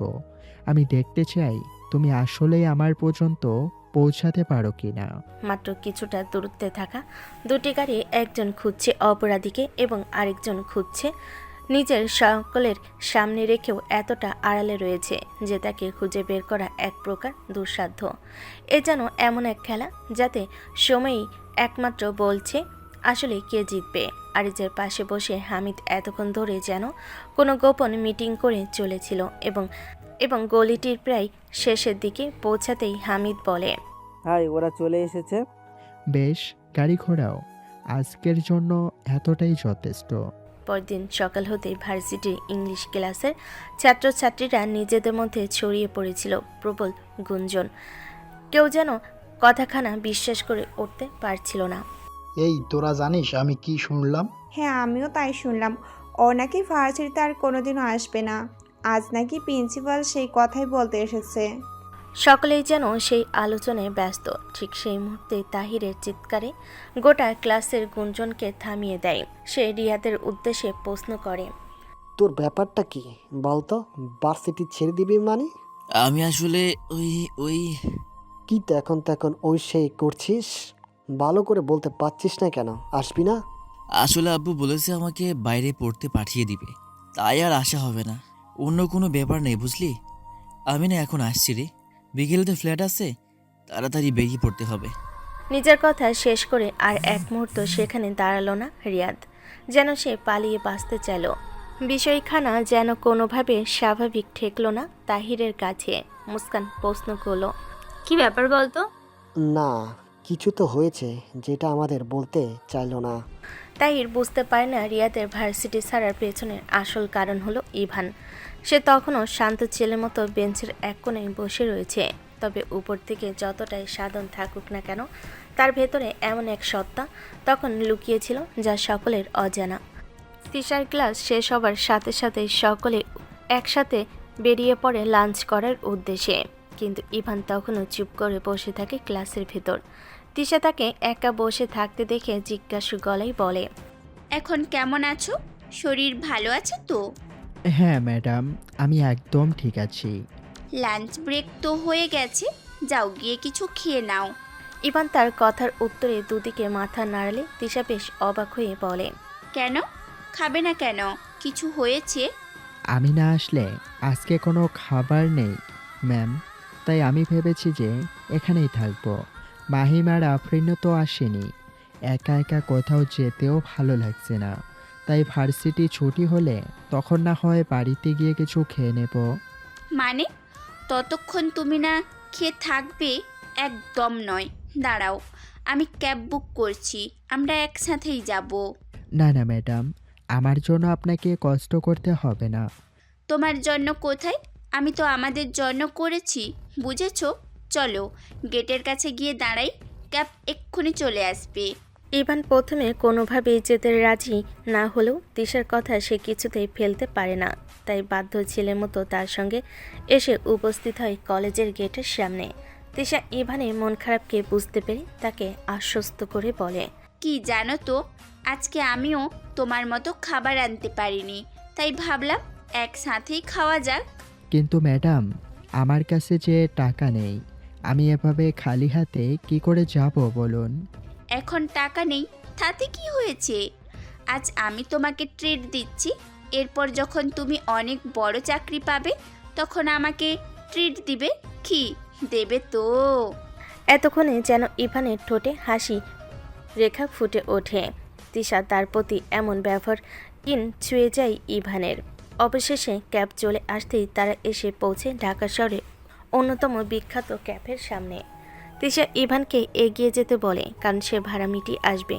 ইভান সেই মতো ক্যাফের দরজার সামনে পৌঁছাতে ক্যাফের সামনে দাঁড়িয়ে থাকা গার্ড তাকে আটকে বলে, এই ভেতরে ঢুকছো কোন সাহসে? কোথা থেকে এসব লিয়ার ক্লাসের ছেলেরা চলে আসে কে জানে? টাকা আছে তোমার কাছে? না, আমার কাছে নেই। তাহলে কোন সাহসে ভেতরে ঢুকতে চাইছো? ও আমার সাথেই আছে। গার্ডটি ইভানকে আর কোনো প্রকার অপমান করতে পারার আগেই তিশা ইভানের পাশে এসে দাঁড়ায়। তাকে সেখানে দেখতে পেয়েই গার্ড অত্যন্ত ঘাবড়ে গিয়ে বলে, আরে ম্যাডাম, আপনি আসুন আসুন। এভাবে কোনো মানুষের সাথে কথা বলতে হয় বুঝি? এত বড় রেস্টুরেন্ট বানিয়েছো কিন্তু সামান্য সম্মান দিতে জানো না? ক্ষমা করে দিন ম্যাডাম, ভুল হয়ে গেছে। উনি যে আপনার সাথে আছেন সেটা আমি বুঝতে পারিনি। আর উনি যদি আমার সাথে না থাকতেন তাহলে ওনাকেও ঘাড় ধাক্কা দিয়ে বার করে দিতেন। তাই তো তোমাদের ম্যানেজার জানে যে তোমরা মানুষের সাথে কীরকম আচরণ করছো। আর কোনোদিন হবে না ম্যাডাম, ক্ষমা করে দিন। বেশ, তোমাকে শেষ একটা সুযোগ দিলাম, কথাটা যেন মনে থাকে। কাছে তৈরি গেটটি পেরিয়ে তিশা এবং ইভান ভেতরে প্রবেশ করতে সেই ক্যাফের ম্যানেজার হাসি মুখে বলে, ম্যাডাম আসুন আসুন। আমাদের জন্য প্রাইভেট অ্যারেঞ্জটা করে দিন। সে তাদের নিয়ে আসে ক্যাফের সবচেয়ে সুন্দর এবং নিরিবিলি জায়গায়। এরপর সামনে ফাঁকা টেবিলটি দেখিয়ে এসে বলে, তিশা ম্যাডাম আপনারা এখানে বসুন। এসো ইভান, আমরা বসি। তারা নিজেদের জায়গা মতো বসতে তিশা প্রশ্ন করে, তোমার কোনো অসুবিধে হচ্ছে না তো? না না, কোনো অসুবিধা হচ্ছে না। আচ্ছা, একটা প্রশ্ন করতে পারি ম্যাডাম, উত্তর দেবেন? অবশ্যই দেব, তুমি প্রশ্নটা করো তো। দেখো, আচ্ছা, বাইরের এই পোশাকটা বদলে গেলে কি ভেতরের মানুষটাও বদলে যায়? কিছু কিছু ক্ষেত্রে হ্যাঁ, আবার কিছু কিছু ক্ষেত্রে না। তবে সেটা ডিপেন্ড করে সেই মানুষটা নিজেকে শুধু বাইরে থেকে বদলাতে চায় নাকি ভেতর থেকেও। বাইরের এই পোশাকটা আদতের লোক দেখানো, আমরা সবাই দেখাই, কিন্তু ভেতরের মানুষটা একদম খাঁটি থাকে। আমি তোমার ভেতরের মানুষটাকে কোনো দিন বদলানোর করার কথা ভাববো না ইভান, স্বপ্নেও না। কিন্তু এই সমাজের সাথে চলার জন্য কিছু কিছু লোক দেখানো কাজ তোমাকে করতেই হবে, বুঝেছো তুমি? আর তুমি দেখিয়ে দেবে, হ্যাঁ দেখিয়ে দেবে একজন মানুষ সাফল্যের চরমের শিখরে পৌঁছে কতটা সাধারণ থাকতে পারে, বুঝেছো তুমি? তিশার কথার পরিপ্রেক্ষিতে ইভান বাচ্চা ছেলে মতো মাথা নাড়ল।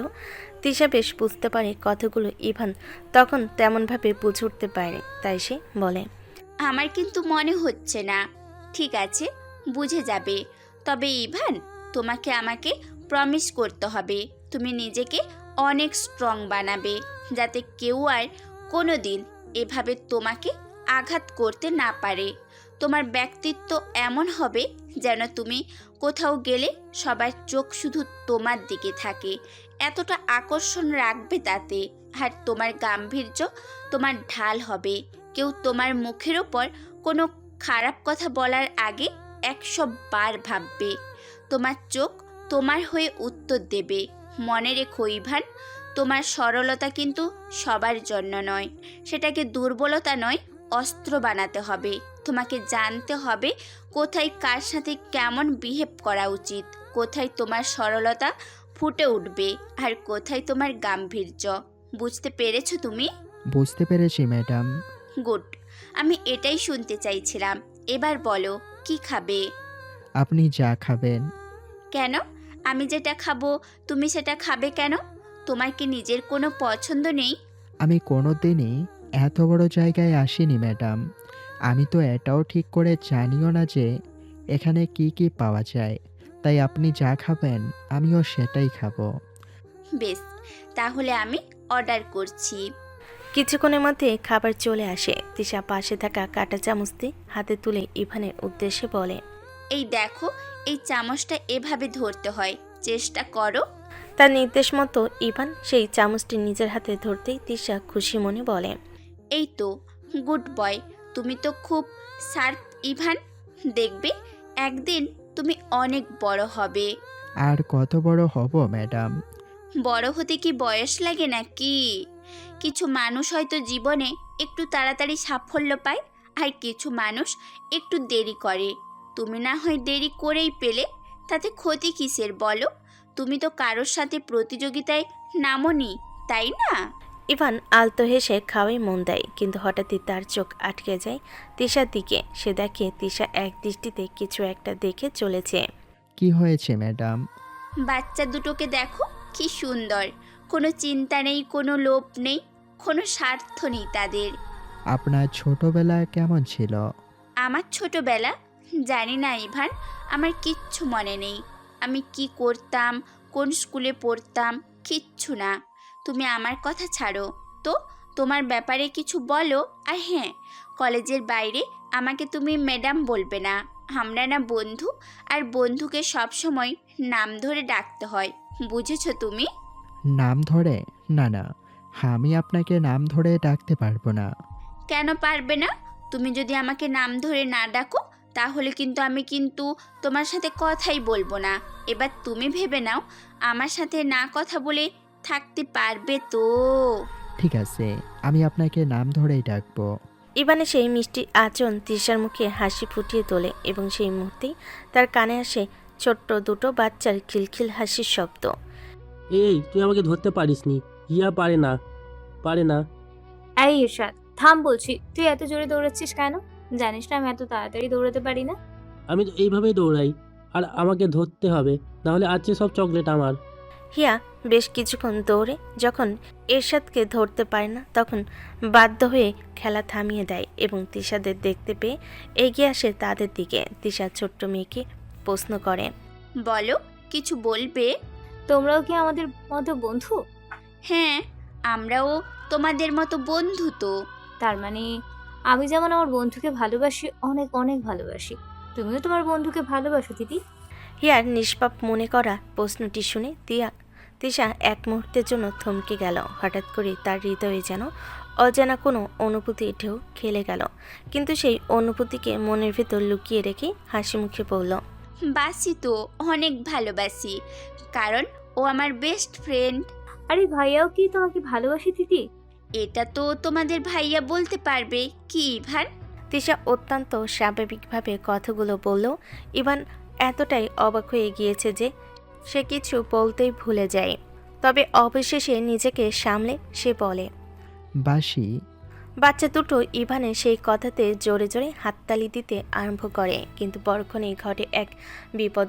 হিয়া দৌড়াতে গিয়ে কিছুটা দূরে বসা এক যুবকের গায়ে অসাবধানতাবশত পানি ফেলে দেয়, আর তাতেই অত্যন্ত রেগে গিয়ে সে বলে, কি করলি এটা?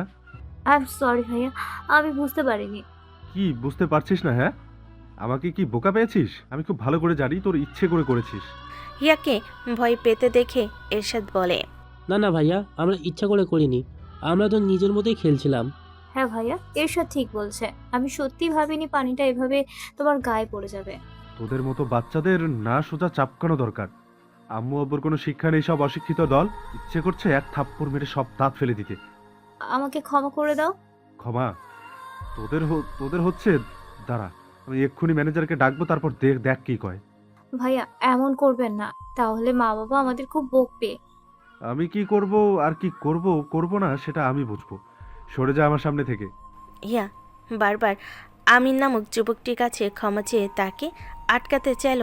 আমির এতটাই রেগেছিল যে ছোট্ট শিশুটির আরতি তার কান পর্যন্ত পৌঁছালো না। সে এত জোরে হিয়াকে ধাক্কা দিল যে সে সজোরে গিয়ে পড়ল মাটিতে। তিশা সবেমাত্র খাবার খেতে যাচ্ছিল, সেই মুহূর্তে আমির চিৎকার তার কানে ভেসে আসে এবং তিশা খাওয়া ছেড়ে সেদিকে চোখ রাখার সাথে সাথে হিয়াকে মাটিতে পড়ে যেতে দেখতে পাই। তিশা নিজেকে আর আটকে রাখতে পারে না, চেয়ার থেকে উঠতে উঠতে বলে, এ কি, উনি বাচ্চাটাকে এভাবে ধাক্কা দিয়ে ফেলে দিলেন? না না, আর এখানে বসে থাকলে চলবে না। ইভান, তুমি এখানেই থাকো, আমি একটু আসছি। কোথায় যাচ্ছেন আপনি? আমি আসছি, তুমি খাবারগুলো কমপ্লিট করো। হিয়া মাটিতে পড়ে যেতেই আমির হেসে বলে, বেশ হয়েছে, তোরা আমার গায়ে পানি ফেলে দিয়েছিলি, এবার দেখ। বাহ, একটা বাচ্চাকে ধাক্কা দিয়ে এভাবে ফেলে আপনি কি নিজেকে খুব মহান ভাবছেন নাকি? হঠাৎই এক মেয়ের কণ্ঠস্বরে আমিরের কানে যেতেই সেই গম্ভীর গলায় বলে, এই কে রে তুই? আমি যেই হই না কেন, আপনার স্পর্ধা দেখে ভীষণ অবাক হচ্ছি। শোন, মেয়ে মানুষের মতোই থাকবি, এত বড় বড় কথা কেন? বড় বড় কথা তো বলতেই হবে, কারণ তোমাদের মতো লোকেরা এমনি কথা শোনার পাত্র হয় না। কি বললি তুই? এত বড় সাহস তোর? তোকে তো আমি। আমিরের আগে এতটাই অন্ধ হয়ে গিয়েছিল যে তিশার গায়ে হাত পর্যন্ত তুলতে যায়, কিন্তু তিশাকে চর মারতে যাবে ইভান যেন সে হাতটি ধরে নেয়। যদিও এতক্ষণ সে দূরের থেকে সমস্ত কিছু দেখে চলেছিল, কিন্তু সেই মুহূর্তে আমির তিশাকে মারতে উদ্যত হয়। সেই মুহূর্তে ইভান বিদ্যুতের বেগে নিজের চেয়ার থেকে উঠে এসে আটকায় আমিরকে এবং তার চোখে চোখ রেখে ধীর গলায় বলে, সত্যি কথাটা বলার জন্য সাহসের প্রয়োজন হয়, যেটা ওনার আছে। এই তুই আবার কে রে? আর আমার হাতটা কোন সাহসে ধরলি? যেই সাহসে আপনি একজন মেয়ের গায়ে হাত তুলতে চান, সেই সাহসে। এত বড় বড় কথা বলছিস যে কে তুই? অপ্রয়োজনীয় প্রশ্নের উত্তর দেওয়া আমি পছন্দ করি না। এখন তুই কি পছন্দ করিস সেই ভেবে আমাকে প্রশ্ন করতে হবে নাকি? কেন নয়? তোমাদের দুজনের স্পর্ধা দেখে আমি তো অবাক হচ্ছি। তোরা কিন্তু আমার সাথে লাগতে এসে খুব বড় ভুল করলি। তোরা জানিস না আমি কে। তোদের দুটো লাইফে যদি হেল না করে দিই, তাহলে আমার নামও আমির না। এখনো সময় আছে, আমার হাতটা ছেড়ে দে বলছি। না, ছাড়বো না। এখন তোকে শুধু হাতটা ধরেছি, এরপর আর একটাও বেশি কথা বললে সোজা গলাটা টিপে ধরবো। তারপর কি হতে পারে সেটা তোমারও জানা আর আমারও। এত বড় বড় কথা বলছিস তো তুই? তাহলে দেখাই যাক। আমি নিজের হাতটি ছাড়িয়ে নিয়ে সজোরে ইভানের গালে একটা থাপ্পড় বসিয়ে দেয়। সে এতটাই জোরে চটটা মেরেছিল যে ইভানের ঠোঁট কেটে রক্ত বের হতে থাকে। সে আরও একবার তাকে মারতে উদ্যত হয়, কিন্তু ইভান তাকে সেই সুযোগ না দিয়ে তার হাতটি আবারও চেপে ধরে। এরপর ঈশার দিকে তাকিয়ে বলে, ম্যাডাম, আপনি এখান থেকে যান। কি না না, আমি কিছুতেই তোমাকে একা রেখে যাব না। আমি বললাম তো আমার কিছু হবে না। ওর এত সাহস নেই যে আমার ক্ষতি করবে। কিন্তু আমি তোমাকে। তিশা নিজের কথা শেষ করতে পড়ার আগেই ইভান তার চোখে চোখ রেখে গম্ভীর অথচ শান্ত গলায় বলে, প্লিজ তিশা, আমি তোমাকে অনুরোধ করছি। ইভানের সেই কথাগুলো তাকে এতটাই বিস্মিত করে দেয় যে এক মুহূর্তের জন্য তিশা ভুলে যায় সে কোথায় আছে। তার মনে হয় যেন বহুকাল পর খুব কাছে, খুব আপন কেউ তাকে এভাবে ডাকলো। কিন্তু ভাবনার বেড়াজালে নিজেকে আটকে ফেলার আগে তিশা তার স্বয়ংবিদ ফিরে এনে সেই বাচ্চা দুটোর উদ্দেশ্যে বলে, চলো, তোমরাও আমার সঙ্গে যাবে। কিন্তু এই ভাইয়া। ভাইয়া একদম ঠিক আছে, তোমরা এসো আমার সাথে। তিশার এক মুহূর্ত সেখানে দাঁড়ায় না, বাচ্চা দুটিকে নিজের সঙ্গে নিয়ে বেরিয়ে আসে বাইরে। ইভান যেন সেই মুহূর্তেরই অপেক্ষায় ছিল। তিশা বেরিয়ে যেতে সে আমিরের হাতটা আরও চেপে ধরে, তারপর তার চোখে চোখ রেখে এবং ঠোঁটে হাসি ফুটিয়ে তুলে বলল, এবার তোর যা যা বলার আমাকে বল। তুই জানতে চেয়েছিলি না কে আমি? তাহলে শোন। সে আমিরের মুখের কাছে কান নিয়ে গিয়ে ফিসফিস করে এমন কিছু বলে যাতে আমিরের মুখের রং পুরো উড়ে যায়। তার সেই বিবর্ণ মুখখানা ইভানের ঠোঁটের কোণে ফুটে ওঠা হাসিকে আরও চওড়া করে তুলল। কি হলো, সব সাহস হাওয়া হয়ে গেল নাকি?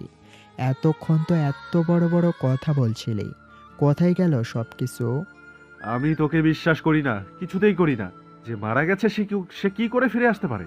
যে মরে সে ফিরে আসতে না পারলেও যে মারা হয়নি সে তো ফিরে আসতেই পারে। আর সে যখন ফিরে এসেছে তখন তোকে নিজের আসল জায়গাটা দেখাবে। আমাকে ছেড়ে দে, আমাকে যেতে দে। এত সহজে তো নয়। তুই তো খুব ভালো করেই জানিস যে আমার হাতে একবার ধরা পড়ে সে বেঁচে ফিরতে পারে না। তোকে আমি অনেকবার সাবধান করেছিলাম, কিন্তু তুই তো আমার কোনো কথা শুনতেই চাসনি। আমি এবার থেকে তোর সব কথা শুনবো, আমাকে ক্ষমা করে দে। ক্ষমা? আর তোকে? এই দেখ, আমি তোর পায়ে পড়েছি, আমাকে ক্ষমা করে দে। আমি মানছি আমি অনেক বড় ভুল করেছি। আমি ইভানের পা ধরে ক্ষমা চাইল। ইভানের মুখে দিতে ওঠা অভিব্যক্তির কোনো পরিবর্তন হয় না, বরং সে আমিরের জামার কলার ধরে তাকে টেনে উঠিয়ে বলে, ভুল তো তুই সত্যি করেছিস, আর একটা নয় বরং দুটো। প্রথমত তুই প্রথমত ওই বাচ্চাগুলোকে আঘাত করেছিস, আর দ্বিতীয় ভুল তুই তার গায়ে হাত তুলতে গিয়েছিস যাকে আমি নিজের থেকেও বেশি ভালোবাসি। যেখানে কেউ তার দিকে চোখ তুলে তাকালে আমি তার চোখ উপড়ে ফেলি, সেখানে তোর সাথে ঠিক কি করা উচিত বল? দেখ, আমি তোকে 3 গোনা পর্যন্ত সময় দিচ্ছি, তার মধ্যে তুই নিজে ঠিক কর যে আমি তোর সাথে কি করব। 1, 2, 3, সময় শেষ। ইভান নিজের কথা শেষ করা মাত্রই আমিরের মাথাটি কাছে টেবিলটির উপর এতটাই জোরে মারে যে টেবিলটি প্রায় এক পর্যায়ে ভেঙে যায়। আমাকে ছেড়ে দে, আমি কথা দিচ্ছি আমি ওদের পায়ে পড়ে ক্ষমা চাইবো। কি বললি? ঠিক শুনতে পেলাম না। আমি ক্ষমা চাইবো। জোরে বল। আমি ওদের পায়ে পড়ে ক্ষমা চাইবো, আর কোনোদিন এমন করবো না, আমি কোনোদিন না। তিশা বাইরে করিডোরের সামনে পায়চারি করে চলেছিল। তার মন বলছিল কিছু একটা যেন ঠিক নেই। ভেতরে ইভান একা আছে, ও ঠিক থাকবে তো? না আমার কিছুতেই ওকে এভাবে ফেলে আসা একদম উচিত হয়নি। কিন্তু হঠাৎ তার মনে পড়ে যায় তার দিকে তাকিয়ে বলাই ইভানের কথাগুলো। তিশা নিজের মনেই বলে ওঠে, ওর সেই কথাগুলো কেমন যেন সব কিছু গুলিয়ে দিল। আমি কিছু বলতে পারলাম না। এই ইভানকে তো আমি কখনো এমনভাবে রাখতে দেখিনি। ওর সেই আচরণ ভীষণ অন্যরকম ছিল। আপি ভাইয়া ঠিক আছে তো? আমাদের একবার ভেতরে গিয়ে দেখতে হবে। হিয়া, এই কোথায় যাচ্ছ তোমরা? কি হলো? দাঁড়াও বলছি, দাঁড়াও। বাচ্চাগুলো তিশার কোনো কথা শুনতে রাজি হলো না। তারা একছুটে সেই ক্যাফের নির্দিষ্ট ঘরটির মধ্যে প্রবেশ করলো। তিশাও তাদের পিছন পিছন সেই ঘরটির ভিতর প্রবেশ করতেই বলল, ইভান তুমি ঠিক আছো তো? এ কি, ওনার মাথা এভাবে ফেটে গেল কি করে? সামনে চেয়ারে বসা আমির দিকে তাকে ইভান অভিনয় করে বলল, আমিও তো সেটাই ভাবছি। আপনি ঠিক আছেন তো? কি যে বলি ম্যাডাম, উনি তো আমাকে মারতে এগিয়ে আসছিলেন, তখনই দেখলাম যে হঠাৎ উনি পড়ে গেলেন। আমিও না খুব ভয় পেয়ে গেছিলাম কিভাবে যেন উনি পড়ে গেলেন, তাই তো ওনাকে চেয়ারে বসিয়ে দিলাম। ইভানের অভিনয় দেখে আমির অবাক না হয়ে থাকতে পারল না। সে ভয়ে ঢোক গিলে নিজের মনে বলল, কি ডেঞ্জারাস ছেলে রে বাবা, আমাকে নিজেই পেটালো, এখন এমন সাজছে যেন এর থেকে গোবে ছাড়া আর কেউ নেই। না না, আমি কিছু বলবো না, তারপর দেখবো আমাকে কথা বলার মতো অবস্থাতেই রাখেনি। না, ওনার এভাবে মাথা ফেটে গেছে, এটা তো ঠিক না। ডাক্তারের কাছে তো নিয়ে যেতে হবে। ম্যানেজার চাচা। তিশা ডাক শোনা মাত্রই সেখানে এসে উপস্থিত হলেন ক্যাফের ম্যানেজার। হ্যাঁ তিশা বেটি, বলো। ওনাকে প্লিজ ডক্টরের কাছে নিয়ে যান। তুমি চিন্তা করো না মা, আমি দেখছি। তোমরা নিজের খাওয়া শেষ করে নাও মা। না, আর খাওয়ার ইচ্ছে নেই, তুমি বরং খাবারগুলো প্যাক করে দাও। ম্যানেজার মাথা নেড়ে চলে যেতে তিশা ও ইভানের সঙ্গে সেখান থেকে যাওয়ার প্রস্তুতি নেয়। ঠিক সেই মুহূর্তেই হিয়ার বলা কথাগুলো কানে আসে তার। এই তুই দেখলি ভাইয়া পুরো সিনেমার হিরোদের মতো ঢিসুম ঢিসুম করলো? হ্যাঁ ভাইয়া, একদম সুপারম্যান। কি বলছো? তোমরা কি সিনেমার হিরো? কই, আমরা কিছু বলছি না তো। এই চল গিয়ে খেলি। আশ্চর্য, এই বাচ্চাগুলোর কি বলছিল ঠিক বুঝতে পারলাম না তো। যদিও সেই কথাগুলো তিশার মনে সন্দেহের সৃষ্টি করে, কিন্তু সেই মুহূর্তে নিজের ভাবনাকে থামিয়ে দিয়ে সে বলে, তুমি কি আর কিছু খাবে ইভান? না ম্যাডাম, আমার পেট ভরে গেছে। ঠিক আছে, তাহলে তুমি গাড়িতে গিয়ে বসো, আমি বিল মিটিয়েই আসছি। ইভান বাধ্য ছেলের মতো গাড়িতে গিয়ে বসে এবং কিছুক্ষণের মধ্যেই তিশা খাবারের বিল দিয়ে ফিরে আসে এবং গাড়িটি চলতে আরম্ভ করে নিজের গন্তব্যে। হঠাৎ ইভান লক্ষ্য করে যে গাড়িটি নির্দিষ্ট গতিপথ ছেড়ে অন্যদিকে এগিয়ে চলেছে। সে অবাক হয়ে বলে, আমরা কোথায় যাচ্ছি? ওই মেস বাসায় যেখানে আমি থাকতাম। দেখেছো কি তোমার কপালে আর ঠোঁটে কতটা কেটে গেছে? আজকে আর ভার্সিটি যেতে হবে না, আমি ফার্স্ট এড করে দেব। এখান থেকে সোজা বাসায় যাবে, বুঝেছো তুমি? কিন্তু ম্যাডাম। কি বললাম শুনতে পেয়েছো তো? তিশার প্রশ্নের উত্তরে ইভান হ্যাঁ সূচক মাথা নাড়লে তিশা হেসে বলে, গুড বয়, এভাবে কথা শুনতে হয়, বুঝেছো? আমি কি কখনো তোমার খারাপ চাইবো বলো? ইভানরা সেই ম্যাচ বাসার সামনে পৌঁছাতেই গাড়ি এসে নেমে আসে তারা। এরপর বাসার ভেতরে বেডরুমে ইভানকে বসিয়ে তিশা বলে, তুমি এখানেই বসো, ওকে? আমি ওই রুম থেকে ফার্স্ট এড বক্সটা নিয়ে আসছি। ইভান বিছানার এক কোণে বসে এদিক ওদিক সমস্ত কিছু লক্ষ্য করে চলেছিল। ঠিক সেই মুহূর্তেই তার কানে পৌঁছায় এক অতি পরিচিত গলার স্বর। কিরে, আর কতদিন এভাবে নিজের আসল রূপটা ওর কাছ থেকে লুকিয়ে রাখবি তুই? ইভান অবাক চোখে সামনের আয়নাতে পড়া তার প্রতিবিম্বের দিকে তাকাতে দেখতে পায় মুখে কালো রঙের মাস্ক পরা একটি ছেলের দিকে তাকিয়ে রয়েছে এবং সে মাস্কের ভেতর ফুটে ওঠা হাসিও যেন ইভান বেশ বুঝতে পারে। সে গম্ভীর গলায় বলে, যতদিন দরকার পড়বে ততদিন। পারবি না, আমি যে তোকে খুব ভালো করে চিনি, তুই পারবি না। আর না পারলে কি হবে জানিস তো? ইভান তার কথার কোনো উত্তর না দিলে ছেলেটি হেসে ওঠে ব্যঙ্গ মেশানো গলায় বলে, কি হলো, কিছু বলছিস না কেন? আসলে তুইও জানিস আমি না থাকলে তোর কোনো অস্তিত্ব নেই। তুই একটা কাপুরুষ, কোনো ক্ষমতা নেই তোর। আমার কি ক্ষমতা আছে আর কি নেই তুমি আমাকে জানতে এসো না। আমি না জানলেও যদি তিশা জানতে পেরে যায় তাহলে, মনে আছে তো আজ থেকে 7 বছর আগে কি হয়েছিল? সেদিন তুই ওকে বাঁচাতে পারিসনি, আর আজও পারবি না। সেদিন জান্নাত মারা গেছে, আর আজ না, জান্নাত মারা যায়নি। আমি জানি ও বেঁচে আছে, ওকে বেঁচে থাকতেই হবে। লিভিং রুমে থাকা টেবিলের পাশে ছোট্ট তাকটি থেকে সবেমাত্র ফার্স্ট এড বক্সটি হাতে নিয়েছিল তিশা, কিন্তু ঠিক সেই সময় ইভানের চিৎকার তার কানে এসে পৌঁছতে তিশা হন্তদন্ত হয়ে ছুটে আসে বেডরুমে। দরজা খুলতেই সে দেখতে পায় ইভান দুহাতে মাথা চেপে ছটফট করছে। তিশা নিজেকে সামলাতে না পেরে ছুটে যায় তার কাছে। ইভান, এই ইভান, কি হয়েছে তোমার? তুমি ওকে চলে যেতে বলো জান্নাত, না হলে আমি কিন্তু শেষ করে দেব। কি বলছো কি তুমি এসব ইভান? কার কথা বলছো তুমি? কেউ নেই ওখানে, দেখো, এদিকে দেখো।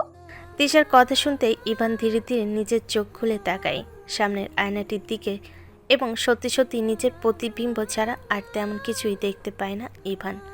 তিশা আলতো করে তার গালে হাত রেখে নরম গলায় বলে, কি হয়েছে বলো আমাকে? ইভান ফ্যাল ফ্যাল চোখে তিশার দিকে কয়েক মুহূর্ত তাকিয়ে থেকে হঠাৎ তাকে জড়িয়ে ধরে শক্ত করে এবং কাঁপা কাঁপা গলায় বলে, আমাকে ছেড়ে যেও না জান্নাত, না হলে যে আমি বাঁচবো না। ইভানের এরূপ আচরণে তিশা অত্যন্ত অবাক হয়ে যায়। বিস্ময় মাখা দৃষ্টিতে ইভানের দিকে তাকিয়ে সে নিজের মনে বলে ওঠে, এসব কি বলছে ইভান? কেনই বা বলছে? আর আমাকে জান্নাত বলে ডাকছে কেন? আমাকে জানতে হবে, কিন্তু ওর এখন যা কন্ডিশন তাতে ওকে জিজ্ঞেস করা যাবে না, আগে ও ঠিক হোক। ইভান তিশাকে ভাবনার জগতে হারিয়ে যেতে দেখে চিন্তিত গলায় বলে ওঠে, বলো না জান্নাত, তুমি যাবে না তো? আমি কোথাও যাব না তোমাকে ছেড়ে ইভান, কোথাও না। দেখি এবার আমাকে আগে ফার্স্ট এড করতে দাও। ইভান হ্যাঁ সূচক মাথা নেড়ে বাধ্য ছেলের মতো চুপটি করে বসে থাকে এবং তিশা অত্যন্ত যত্ন সহকারে ইভানের প্রতিটি ক্ষত পরিষ্কার করার পর তাতে ওষুধ লাগিয়ে দেওয়া মাত্রই তার ফোনটি জোরে শব্দ করে বেজে ওঠে। তিশা পকেট থেকে ফোনটি বের করে সঙ্গে সঙ্গে তা রিসিভ করে বলে, ইয়েস স্যার, আমি এক্ষুনি আসছি। এরপর ইভানের উদ্দেশ্যে বলে, শোনো, তুমি বাড়িতে গিয়ে সোজা রেস্ট নেবে, বুঝেছো? আমি ড্রাইভারকে বলে দিচ্ছি তোমাকে বাড়িতে পৌঁছে দেবে। আর আপনি আপনি কিভাবে যাবেন? এখন তোমাকে ভাবতে হবে না। আর এই যে এই ওষুধগুলো ধরো, খেয়ে নিবে, ঠিক আছে? আমি এলাম, তুমি কিন্তু সাবধানে যেও। তিশা সেই বাসাটির ভেতর দিয়ে বেরিয়ে আসার কিছুক্ষণের মধ্যেই ইভানও বেরিয়ে আসে বাইরে এবং তিশার নির্দেশ মতো গাড়িতে বসতেই সেটি এগিয়ে চলে তার গন্তব্যের উদ্দেশ্যে। অন্যদিকে শহরের এক পাঁচতারা হোটেলের রুমে এসে পৌঁছায় আমির। এখানে রয়েছে ঢাকা শহরের ত্রাস রাব্বি ভাই, যার এক হুঙ্কারে পুরো শহর কেঁপে ওঠে। পুলিশ থেকে শুরু করে বড় বড় নেতা সকলের সঙ্গে তার ওঠা বসা চলে। কালই দুবাই থেকে বিশেষ এক বৈঠক সেরে দেশে ফিরেছে সে এবং তার সঙ্গে সঙ্গে তার বিশেষ বন্ধু আমিরকে সাক্ষাতের আমন্ত্রণ পাঠায় সে। সেই মতেই আমির আজ এখানে এসেছে, কিন্তু লম্বা করিডোর পেরিয়ে যেইমাত্র রুমে প্রবেশ করলো সেইমাত্র রাব্বি অবাক গলায় বলল, এ কি আমির, তোর এই অবস্থা কি করে হলো? আর বলিস না ভাই, আজ একজন হেব্বি পেটিয়েছে। আর তুই মার খেয়ে চলে আসলি? কি আর করব বল, চেষ্টা তো করেছিলাম কিন্তু পারিনি, ভাগ্যিস পারিনি, না হলে এই হাত পা আস্ত থাকতো না। এমনিতে যা অবস্থা করেছে, ঠিকমতো চলতেও পারছি না। সেটা তো বুঝতেই পারছি, কিন্তু তোকে মারলো কে? একটা ছেলে। উফ, সেটা জিজ্ঞেস করিনি। আমি বলছি তার নাম কি? আমি ছেলেটি নাম লুকিয়ে গিয়ে বলল, তার নাম ওটাও তো আমি জানি না। আমিরের কথা শেষ হওয়া মাত্রই রাব্বি তার গালে সজোরে একটি চর বসিয়ে দিল। আমির অবাক হয়ে বলল, তুইও আমাকে মারলি? ইচ্ছে করছে সে যেটা করতে পারেনি সেটা আমিই করে দিই ডেট। কোথাকার একজন ওনাকে মেরে চলে গেল আর উনি মার খেয়ে দাঁড়িয়ে রইলেন। ঠিক আছে, ওর নাম জানিস না, কিন্তু এটা তো জানিস যে ও একা এসেছিল নাকি কাউকে নিয়ে? একটা মেয়েকে নিয়ে এসেছিল, আর যতটুকু মনে পড়ছে ম্যানেজার ওকে তিশা বলে ডাকছিল। তিশা নামটি শোনা মাত্রই রাব্বি পাশে বসে থাকা তাহির বলে উঠল, উনি তো আমাদের কলেজের প্রফেসর। আচ্ছা, আমাকে বলো তো ছেলেটাকে কি দেখতে? ঘেউ ঘেউ দেখতে? হ্যাঁ হতে পারে, কিন্তু এখানকার যে নয় সেটা বুঝতে পেরেছি। রাব্বি ভাই, ও নিশ্চয়ই ইবান হবে। ব্যাটার অনেক পাকনা গজিয়েছে। কালকে ওর ভার্সিটিতে পাকনা ঝাড়তে হবে, বুঝলে? আমি জাস্ট ওকে নিয়ে আর পাচ্ছি না। তুই চিন্তা করিস না, যদি না আমি ওকে আমার পায়ে এনে ফেলতে পেরেছি, তাহলে আমার নামও রাব্বি ভাই না। শহরের এক প্রান্তে যখন গভীর এক ষড়যন্ত্রে লিপ্ত হচ্ছে অপরাধীরা, নিজেই ঠিক তখনই স্পেশাল ফোর্স হেডকোয়ার্টারে চলছে অন্য এক অপরাধীকে খোঁজার চেষ্টা। সারাদিনের তদন্ত শেষ করে রওশন ফরাসি ক্লাবে ঢুকতেই একটু রসিকতা করে বলল, কিছু পাওয়া গেল মিস্টার এক্সপার্ট? অবশ্যই অফিসার। এই দেখুন, গাড়ির ভেতর থেকে আমরা এই কাপড়ের টুকরো পেয়েছি, আর এর মধ্যে কোনো ব্র্যান্ড লোগো আর এই কোড লেখা রয়েছে। ইমতিয়াজ একটি প্লাস্টিক প্যাকেটে ভরা জামার টুকরোটা রওশনকে দেখাতে সে জিনিসটি হাতে নিয়ে এক মুহূর্ত গভীর পর্যবেক্ষণের পর বলে ওঠে, এই কোড তো একমাত্র কোনো এক্সক্লুসিভ কালেকশনের ক্ষেত্রে ব্যবহার হয়। একেবারেই তাই। আর এই কাপড়ের টুকরোটা আসলে কোন কালেকশনের সেটা আমি খুঁজেও পেয়ে গেছি। সাথে আরও একটা জিনিস, আমি এই গাড়ি থেকে চুলটাও পেয়েছি। দেখে মনে হচ্ছে কোনো মেয়ের হবে। আজ বাড়িতে যাওয়ার আগে আমি সেটা ল্যাবে পাঠিয়ে তারপর ডিএনএ টেস্ট করলেই ধরা পড়ে যাবে যে গাড়ির ভেতরের মেয়েটাকে কে ছিল। বুঝলি কি? এই কী রে, কী ভাবছিস? রওশন যেন ইমতিয়াজের কোনো কথাই শুনতে পাচ্ছিল না। তার সমস্ত ভাবনা তখন সেই সেরা জামাটির ট্যাগটি কেন্দ্র করে অবস্থিত হচ্ছে। রওশন বলল, এই এক্সক্লুসিভ কালেকশনের জামা তো আমি তৃষাকে গিফট করেছিলাম ওর বার্থডেতে। কি বলছিস কি তুই? হ্যাঁ, আমি ঠিক কথাই বলছি। কি? তাতে তো আমরা এই সিদ্ধান্তে পৌঁছাতে পারবো না যে ড্রেসটি তিশার, কারণ এই লিস্টে ঢাকা শহরের আরও 10 জন মেয়ের নাম রয়েছে যারা এই ড্রেসটা কালেক্ট করেছিল। আচ্ছা, এই ফাইবারে থাকা ডিএনএ আর এই চুলের ডিএনএ কি এক? সেটার টেস্ট চলছে, আশা করছি রাতের মধ্যে রিপোর্ট পাওয়া যাবে।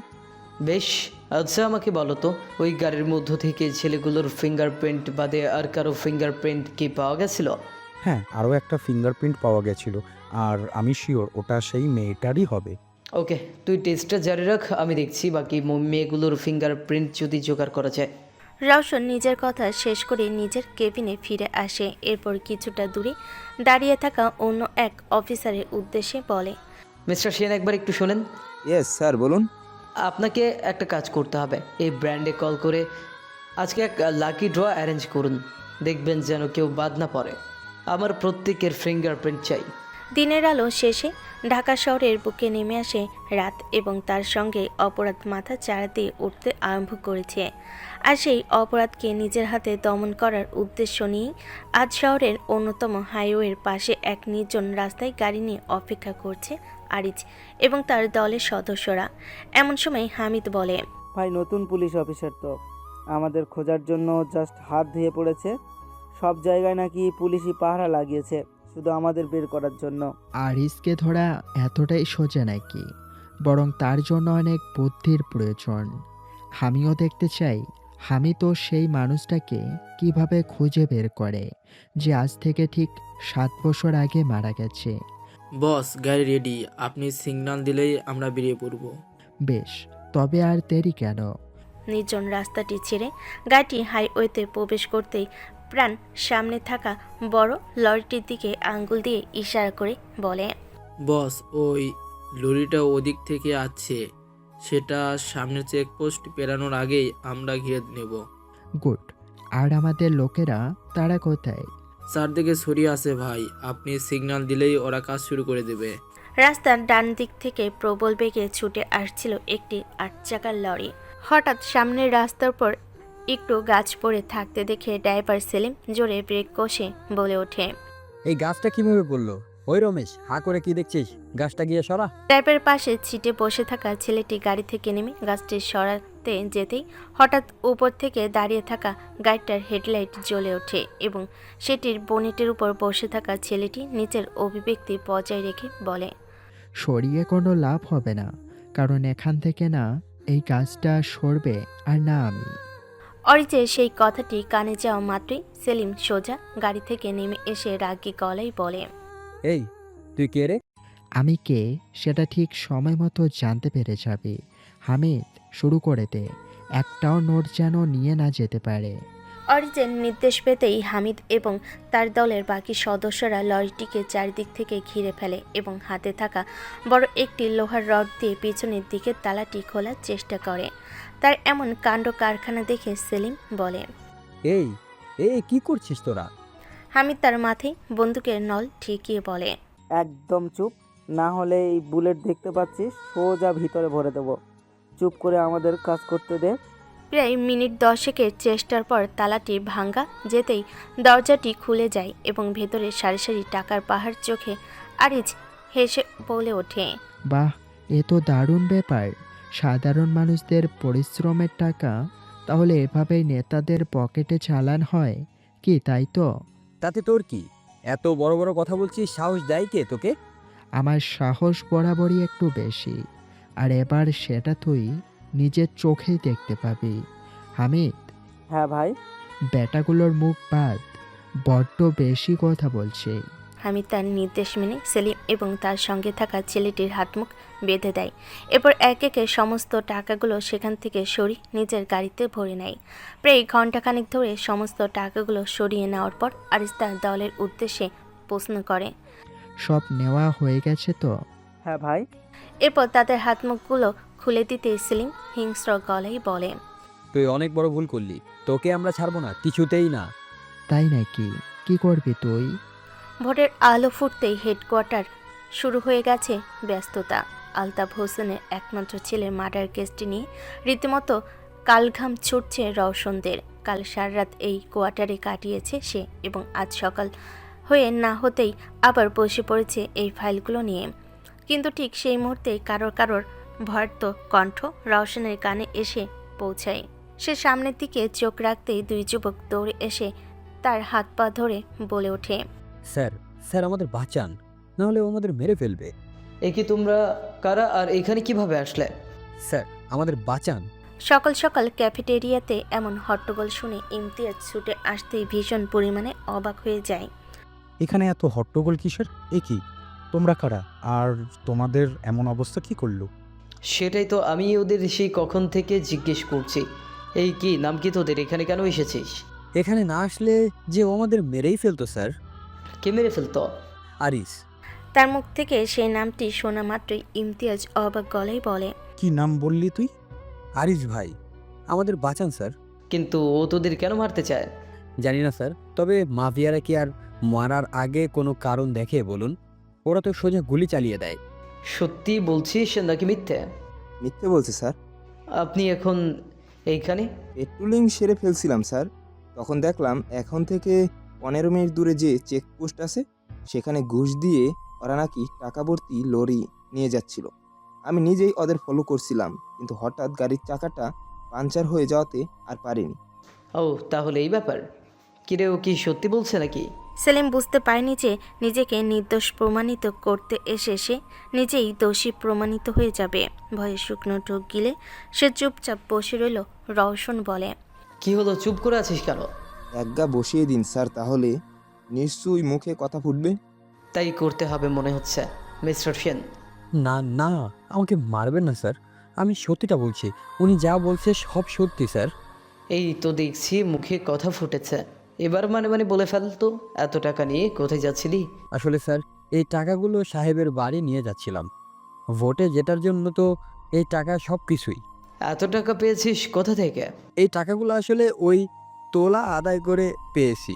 পিছনের দিক থেকে যে কটা বস্তি আছে সেখান থেকেই প্রতি সপ্তাহে তোলা আদায় হতো, আর সেই টাকাগুলোই আমরা নিয়ে যাচ্ছিলাম। বাহ, তোরা তো মহান কাজ করেছিস। তাই এবার তোদেরও নিয়ে যাওয়া হবে, আর সেটা জেলে। মিস্টার সেন, আপনি ওর হেফাজতে নেওয়ার বন্দোবস্ত করুন, আর আমি খোঁজ লাগাচ্ছি এই ছেলেটাকে। কোনো লাভ নেই রে, ওই ছেলেটা যেটা বলেছে সেটা কিছুতেই হতে পারে না। ইমতিয়াজের কথাগুলো শুনে রওশনের মনে জিজ্ঞাসা সৃষ্টি করে। আমি কিন্তু তোর কথা বুঝতে পারছি না, কেন বলছিস যে হতে পারে না? কারণ আরিজ বেঁচে নেই, কিছুতেই থাকতে পারে না। ইমতিয়াজ, তুই এসব কি বলছিস? আমি কিছুই বুঝতে পারছি না। মনে আছে তোকে বলেছিলাম আলতাফ সাহেবের ছেলের ডেড বডি যেখান থেকে পাওয়া গেছে সেইখানে আজ থেকে ঠিক 7 বছর আগে আরও 2 জনের মৃতদেহ পাওয়া গেছিল? হ্যাঁ বলেছিলি, কিন্তু তাতে কি প্রমাণ হয়? দেখাচ্ছি, 1 মিনিট, আমার সঙ্গে এদিকে চল। সে বলে। ইমতিয়াজ রওশনকে নিয়ে এসে পৌঁছে হেডকোয়ার্টারের একটি রুমে। এরপর চারিদিকে নিজের সতর্ক দৃষ্টি বজায় রেখে বলল, সেদিন আমি পুরনো কিছু ডকুমেন্ট চেক করতে ডকুমেন্ট রুমে গিয়েছিলাম, তখনই এটা শুনলাম। তুইও শোন। এরপর হাতে থাকা ফোনটিতে একটি অডিও রেকর্ডিং চালিয়ে দেয় এবং রওশনের কানে ভেসে আসে ফিরোজ শেখের আওয়াজ। স্যার, আপনি কি বলছেন এসব? না না, আরিজ কি করে হতে পারে? সেদিন আপনি নিজে সেখানে আগুন লাগানোর কথা বলেছিলেন, সবার কথা মতো তাই করা হয়েছিল। আমি নিজের চোখে ওদের জ্বালাতে দেখেছি স্যার। ওরা কেউ বেঁচে নেই, আরিজ আর না ওর ভালোবাসার জান্নাত। চিন্তা করবেন না স্যার, আমি নিজে রোশন আর ইমতিয়াজের উপর নজর রেখেছি। আমার ইশারা ছাড়া ওরা কিছু করতে পারবে না। রেকর্ডিংটি শেষ হতেই রওশন বলে, তার মানে আসল কালপ্রিট আমাদের চোখের সামনেই রয়েছে? একেবারেই তাই। শোন, এইখানে আর এইসব নিয়ে আলোচনা করা যাবে না। যা প্রমাণ পাবো সেটা তোর বাড়ি গিয়ে আমি দেব। আমি বেশ বুঝতে পারছি আমাদের টার্গেট রাখা হয়েছে, তবুও খুব সাবধানে থাকবি। বেশ, তাহলে ছোট একটা নাটক এবার আমাকেও করতে হচ্ছে। রওশন আবার ক্যাফেটেরিয়ায় ফিরে আসতেই সকলের মধ্যে এক কৌতূহল লক্ষ্য করে এবং সেই মুহূর্তে সামনে থাকা টিভিটির দিকে চোখ যেতে রওশন অত্যন্ত অবাক হয়ে যায়। একজন সংবাদ পাঠিকা তার প্রতিবেদন জানে যে ঢাকা শহরের অবস্থিত প্রতিটি বস্তির সামনে এক বিশাল ধরনের গাড়ি লক্ষ্য করা গেছে এবং যার মধ্য থেকে উদ্ধার করা হয়েছে লক্ষ লক্ষ টাকা। স্থানীয় বাসিন্দারা ধারণা আল্লাহর কোনো ফেরেশতায় তাদের হারিয়ে যাওয়া সেই টাকা ফিরিয়ে দেওয়ার মাধ্যমে নতুন এক জীবন দিয়েছে তাদের। এক মুহূর্তের জন্য যেন রওশনের মনেও জন্মায় কৌতূহল, যেভাবে হোক ছেলেটিকে খুঁজে বের করবে সে, কিন্তু তার আগে নিজের পরিকল্পনা অনুযায়ী বাকি কাজগুলো করতে হবে তাকে। মনে মনে সে সিদ্ধান্ত নিয়েই সে ক্যাফেটেরিয়া থেকে বেরোতেই যাচ্ছিল, তখনই মিস্টার সেনের সঙ্গে দেখা হয় তার। রওশন বলে, মিস্টার সেন, আমি আপনাকে খুঁজছিলাম। ঠিক 10 মিনিটের মধ্যে গাড়ির কাছে থাকবেন, আমরা বেরোবো। Okay sir. সামনে করিডোর পেরিয়ে রওশন তার কেবিনে আসতেই টেবিলের সামনে থাকা চেয়ারটির বসে থাকতে দেখে এক যুবককে, কিন্তু সে তার দিকে পিছন ঘুরে বসে থাকে। রওশন তার মুখ দেখতে পায় না। রওশন জিজ্ঞাসু গলায় বলে, এ কি, কে তুমি? আমার কেবিনে কি করে ঢুকলে? চেয়ারটিতে বসে থাকা ছেলেটি রওশনের দিকে নিজেকে ঘুরিয়ে নিয়ে ঠোঁটে মৃদু হাসি নিয়ে বলে, কোথাও আসার জন্য আমাকে কখনোই পারমিশন নিতে হয় না। কে তুমি? যাকে খোঁজার জন্য আপনি এইমাত্র বেরোতে যাচ্ছিলেন। মানে তোমার কথাটা ঠিক বুঝলাম না। বুঝবেন বুঝবেন, এক্ষুনি সব বুঝে যাবেন। আমার নাম আরিস। ছেলেটির মুখ থেকে নামটি শোনা মাত্রই রওশন ভীষণ অবাক হয়ে যায়। নিজের মনে মনেই সে বলে ওঠে, এটা কি করে সম্ভব? ইমতিয়াজ সে বলল, কি ভাবছেন যে 7 বছর আগে মারা গিয়েছে সে কি করে বেঁচে থাকতে পারে? বাইরে তাকিয়ে দেখুন, কে বলতে পারে? উত্তর পেয়ে গেলেন। রওশন তার কথার অর্থ বুঝতে না পেরে কাচের দেওয়াল ঘেরা ঘরটির বাইরে তাকাতে গেটের কাছে বেশ কিছু লোকের সমাগম দেখতে পাই সে। এ কি, এরা কারা? আর এখানে কি করছে? আরিফ চেয়ার থেকে উঠে এবং পকেটে একটি হাত ঢুকিয়ে রওশনের পাশে এসে দাঁড়ায়, তারপর শান্ত গলায় বলে, আমি শুধু এতটুকুই জানিয়েছিলাম যে আপনারা আমাকে থানায় ডেকেছেন। তাতেই দেখলেন তো এরা এখন পর্যন্ত চলে এলো।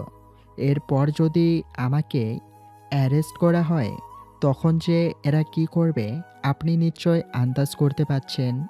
টাকাগুলো যাদের ছিল তাদের কাছে পৌঁছে গেছে। আর হ্যাঁ, আসল অপরাধী কিন্তু আপনাদের পোশাকের আড়ালে লুকিয়ে আছে। আশা করি সেটা বুঝতে পারছেন। নিজের কথা শেষ করে আরিচ বাম পকেটে থাকা চাবিটি তার দিকে ছুঁড়ে দেয়। রওশন অবাক চোখে তার উদ্দেশ্যে বলে, এইটা কি? 5,70,00,000 গাড়িতে রাখা আছে, যেটা আপনাদের এই ভদ্র পোশাক পরা অফিসারেরা সাধারণ মানুষদের কাছ থেকে জোর করে আদায় করেছিল। আপনাকে দেখে আমার বেশ লেগেছে। আপনি যথেষ্ট সৎ অফিসার।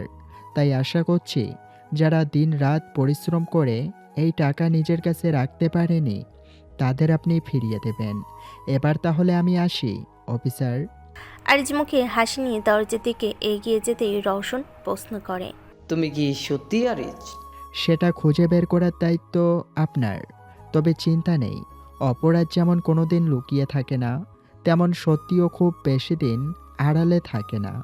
আমি জানি আপনি ঠিক সেই সত্যিটা খুঁজে বের করবেন। সেদিন আবার আপনার সাথে দেখা হবে। এখন আমাকে এগিয়ে দেবেন না? রওশন নিজের গাম্ভীর্য বজায় রেখে আরিজকে নিয়ে হেডকোয়ার্টারের বাইরে বেরিয়ে আসে। তাকে দেখতেই সকলে আনন্দে হৈ হৈ করে ওঠে। আরিজও তাদের দিকে নিজের দৃষ্টিকে বজায় রেখে শান্ত গলায় বলে ওঠে, আরও একটা কথা বলা ছিল আপনাকে, অফিসার। রেজাল্ট বেরোতে কিন্তু আর মাত্র 3 দিন বাকি। আর এই 3 দিনই কিন্তু আপনার কাছে সময় আছে। যদিও এই 3 দিনের মধ্যে আপনি অপরাধীকে খুঁজে না বের করতে পারেন তাহলে কিন্তু সে নিজেই তার ভিকটিমদের খুঁজে নেবে। তখন কিন্তু আফসোস করা ছাড়া আর কোনো উপায় থাকবে না। আজ নিজের কথা শেষ করা মাত্রই তার ঠোঁটে ফুটে ওঠে রহস্য মেশানো হাসি রেখা। রওশন বিষয়টি বুঝে তাকে আটকাতে পারার আগেই চারিদিক ভরে ওঠে সাদা ধোঁয়ায়।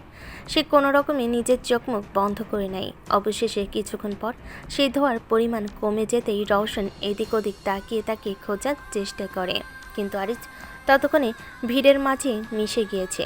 সে ঠিক সেই মুহূর্তে পিছন থেকে ভেসে আসে মিস্টার সেনের আওয়াজ, স্যার গাড়ি রেডি, চলে আসুন। রওশন হ্যাঁ সূচক মাথা নেড়ে গাড়িতে উঠে বসে। এরপর তারা পৌঁছায় ঢাকা শহরের বাইরের দিকে অবস্থিত পোড়া সেই বাড়িটির সামনে। রওশন গাড়ি থেকে নেমে সেই দাঁড়ায় বাড়িটির সামনে। আগুনে পোড়া দাগগুলো বাড়িটির উজ্জ্বলতা কমিয়ে দিলেও বোঝা যায় কেউ ভীষণ ভালোবাসার সাথে সেটি বানিয়েছিল। ধীর পায়ে ভেতরে প্রবেশ করতেই একের পর এক ঘরগুলো চোখে পড়ে তার। এরপর সামনে থাকা সিঁড়ি দিয়ে উপরে এসে পৌঁছাতেই আরও একটি ঘর দেখতে পায় সে। বাড়িটির মধ্যকার এই ঘরটি সবচেয়ে পোড়া অবস্থায় ছিল। রওশন কয়েকবার সামনের দিকে এগোতেই একটি টেবিল দেখতে পায়। হয়তো সেখান থেকে কোনো প্রমাণ পেতে পারে এই আশায় পকেটে থাকা গ্লাভসটি বের করে সে টেবিলের মধ্যে থাকা ড্রয়ারটি খুলতেই ভেতর থেকে বেরিয়ে আসে একটি পোড়া বই। রওশন একটু সময় নষ্ট না করে সেটি দ্রুত হাতে নিয়ে বাইরে বেরিয়ে আসে। এরপর ইমতিয়াজকে কল করে গোটা বিষয়টি জানাতেই সে বলে, তোর কথা শুনে আমি শিওর এটাই সেই চুরি হওয়া ডায়েরিটা। শোন, তুই ওই ক্যাফেতে গিয়ে ওয়েট কর, আমি আসছি। আমার তোর সঙ্গে কিছু কথা আছে, আর তুই একা আসবি, কেউ যেন জানতে না পারে। চিন্তা করিস না, কেউ কিচ্ছু জানতে পারবে না। তুই শুধু ওখান থেকে বেরিয়ে আয়, বাকি দিকটা আমি সামলে নিচ্ছি। রওশন নিজের কথা শেষ করে ফিরে আসে গাড়িটির দিকে। এরপর গাড়িতে বসে থাকা মিস্টার সেনের উদ্দেশ্যে বলে, মিস্টার সেন, আপনি হেডকোয়ার্টারে ফিরে যান। কাল সারা রাত ঘুম হয়নি, তাই আমি একটু বাড়ি থেকে ফ্রেশ হয়ে আসছি। ওকে স্যার, এই গাড়ি স্টার্ট করো। রওশনকে সেখানে রেখে সামনের দিকে এগিয়ে যায় গাড়িটি। যতক্ষণ পর্যন্ত সেটি তার চোখের আড়াল হয়ে যায় ততক্ষণ সে চুপ করে সেখানে দাঁড়িয়ে থাকে। এরপর পকেট থেকে ফোনটি বের করে সে একটি ক্যাব বুক করে এবং এসে পৌঁছায় একটি ক্যাফের সামনে। গাড়ি থেকে নেমে ভাড়া মেটানোর পর সে ক্যাফেটেরিয়ায় এসে পৌঁছাতেই ইমতিয়াজকে বসে থাকতে দেখতে পায়। রওশন তার দিকে এগিয়ে যেতে যেতে বলে, ওই দিকে কেউ কিছু বুঝতে পারেনি তো? না, আপাতত কেউ বুঝতে পারেনি, তবে খুব বেশিক্ষণ থাকতে পারবো না, বুঝলি? বলা তো যায় না, হয়তো আমাদের পেছনে লোক লাগানো। ডায়েরিটা দেখা। রওশন মাথা নেড়ে জামার ভেতর থেকে ডায়েরিটা বের করে এনে তার হাতে দিতেই ইমতিয়াজ সেটি ঘুরিয়ে ফিরিয়ে দেখতে আরম্ভ করে। প্রায় 10 মিনিট যাবৎ গভীর পর্যবেক্ষণের পর সে বলে, এটাই তো সেই ডায়েরিটা, কিন্তু এটা তুই কোথা থেকে পেলি? ওই পুরো বাড়িটার মধ্যে থেকে। কেন বলতো? এটা কি করে সম্ভব? আমরা কি এর আগে বহুবার ওই বাড়িটাতে গিয়েছিলাম? তখন তো দেখিনি। এমনকি ডায়েরি যখন চুরি পর্যন্ত হয়ে গিয়েছিল তখনও বারবার এটাকে খোঁজার চেষ্টা করা হয়েছিল, কিন্তু কোনো লাভ হয়নি। তার মানে কেউ কি ইচ্ছে করে এই ডায়েরিটা রেখে গেছে? কিন্তু কেন? সেটাই তো ভাবছি। আচ্ছা, এমন কি হতে পারে যে কেউ আমাদের সাহায্য করছে? ইমতিয়াজের মুখ থেকে সে কথাগুলো শুনে মাত্রই রওশন মনে পড়ে যায় আরিস নামে সেই ছেলেটির কথা। সেও কি তাহলে এই প্রমাণের কথাই বলছিল?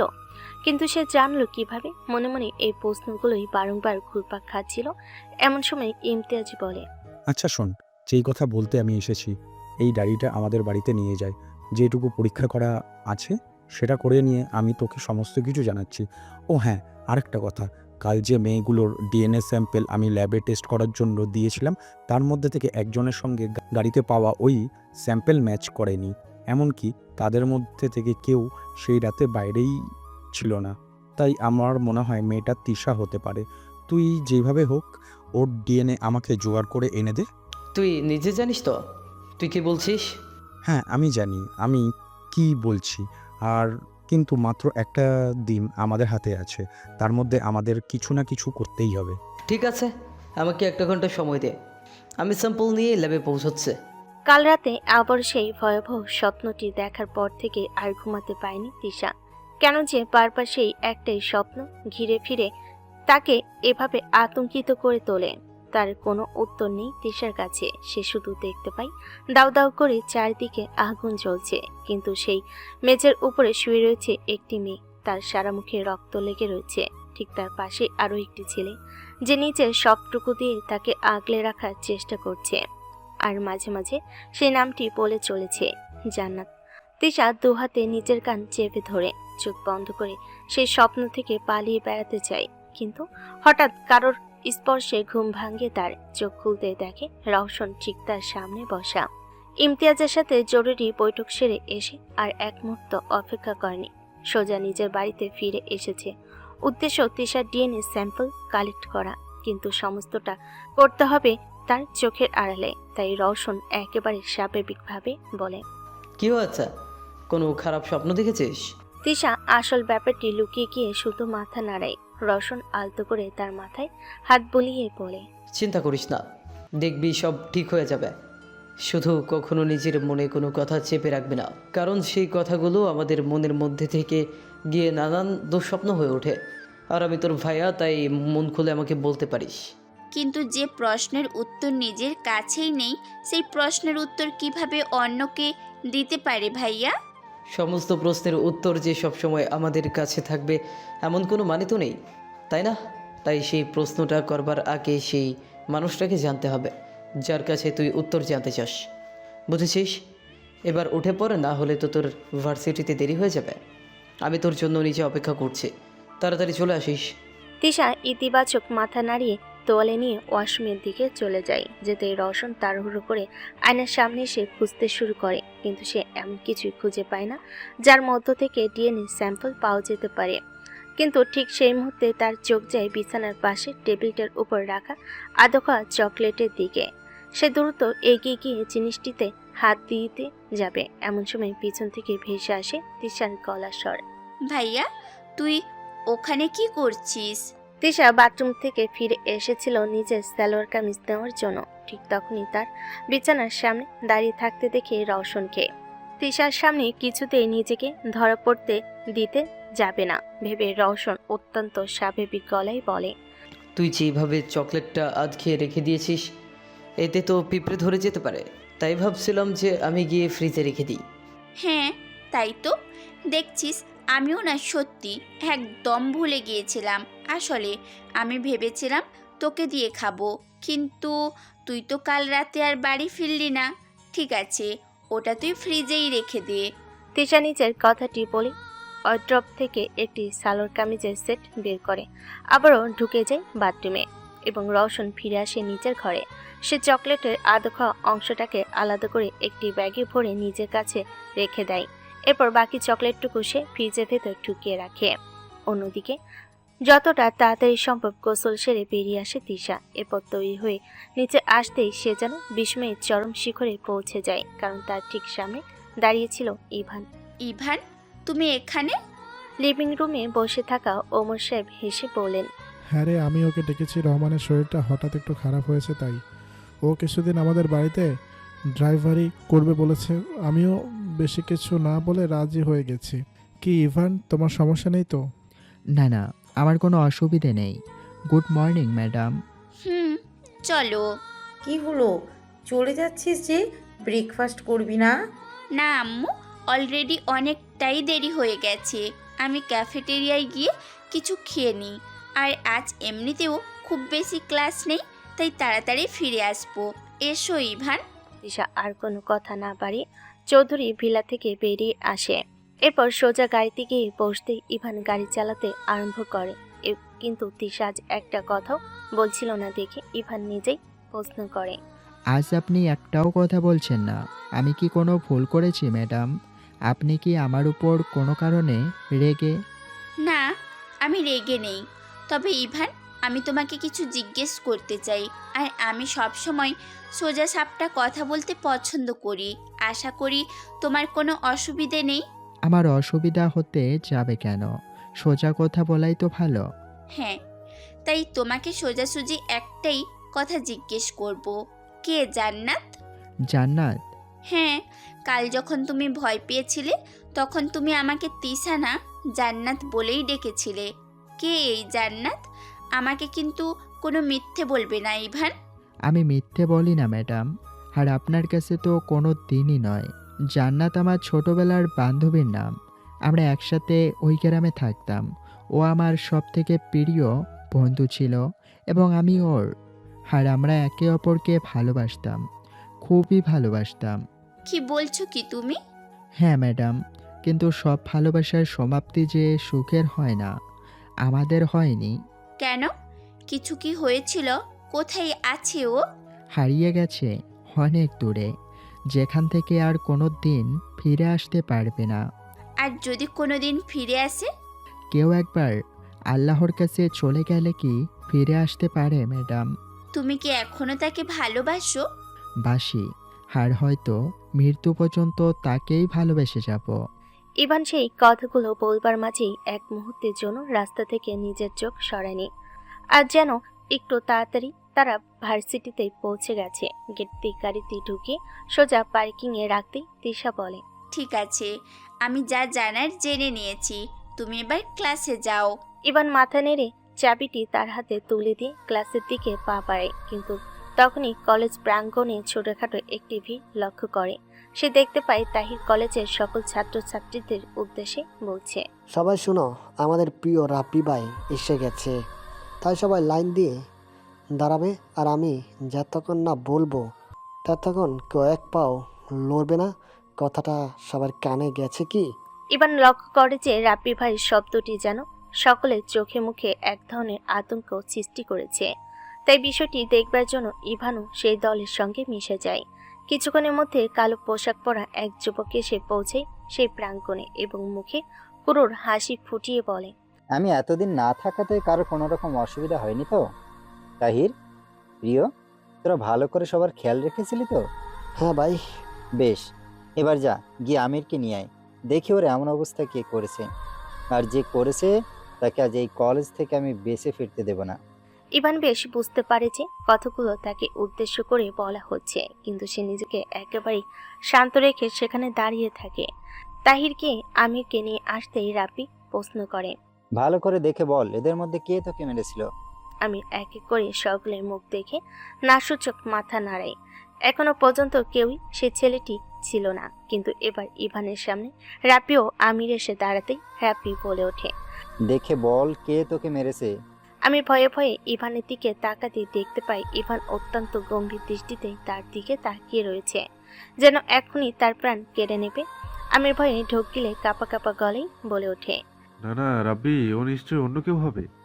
আমি তো তোকে বললাম ছেলেটাই ভার্সিটিতে পড়ে না।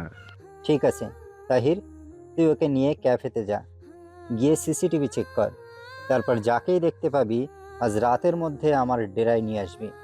সবাইকে এখন যেতে বল, আমার ওর সাথে কিছু ইম্পর্টেন্ট কথা আছে। এক একে সবে সেই প্রাঙ্গণ ছেড়ে চলে যেতেই রাব্বি ইভানের উদ্দেশ্যে বলে, আমার ছেলেরা বলছিল তোর নাকি অনেক সাহস। কিরে চুপ করে আছিস কেন? আমাকেও তোর সাহসের একটু ঝলক দেখা, দেখি তো আমি ভয় পাই কিনা।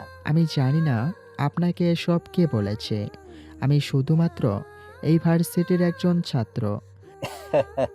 সত্যি কি তুই শুধু ছাত্র নাকি অন্য কিছু? দেখ, আমার তোকে বেশ পছন্দ হয়েছে, আর আমি চাই আমার গ্যাং জয়েন করে নে। একবার রাব্বি ভাইয়ের গ্যাং জয়েন করলে তখন দেখবি কেউ তোর গায়ে আঙুল ছোঁয়ানোর সাহস পর্যন্ত পাবে না। দেখুন, আপনাকেও খুব ভালোভাবে আপনাকে বলছি, আমি এখানে পড়তে এসেছি, কোনো গ্যাং করতে নয়। আমাকে যেতে দিন। ইভান নিজের কথাটি বলে সেখান থেকে চলে যেতে তাহির তার যাওয়ার দিকে চোখ রেখে বলে, রাব্বি ভাই ও তো কোনো কথাই শুনলো না। ঠিক শুনবে। তোরা শুধু তিশাকে তুলে নিয়ে আসার ব্যবস্থা কর, তারপর শুধু ও কেন, ওর বাপও আমারই কথা শুনবে। ঘড়ির কাঁটা ইতিমধ্যেই 10টা ঘর পার করে গিয়েছে। ল্যাবের ঠিক বাইরে বসে রয়েছে রওশন। ভিড়ে ইমতিয়াজ কিছু বিষয় নিয়ে গম্ভীর আলোচনায় ব্যস্ত। কিছুক্ষণের মধ্যেই সে ল্যাবের দরজা খুলে বাইরে বেরিয়ে আসতেই রওশন প্রশ্ন করে, উনি কি বললো? ডিএনএ স্যাম্পেলে তিশার সঙ্গে ম্যাচ করে গেছে। কথাটি শোনা মাত্রই রওশন যেন নিজের শরীরের সমস্ত শক্তিটুকু হারিয়ে ফেল। ধপ করে বসে পড়ল সামনে বেঞ্চটার উপর বসে পড়ে। তার প্রাণের চেয়েও প্রিয় বোনের সঙ্গে যে এত বড় একটা অন্যায় ঘটে গেছে সেটা টেরই পায়নি সে। আজ যেন নিজেকে অফিসার বলতেও ঘৃণা করছিল তার, যে নিজের পরিবারকে রক্ষা করতে পারে না, কিসের অফিসার সে।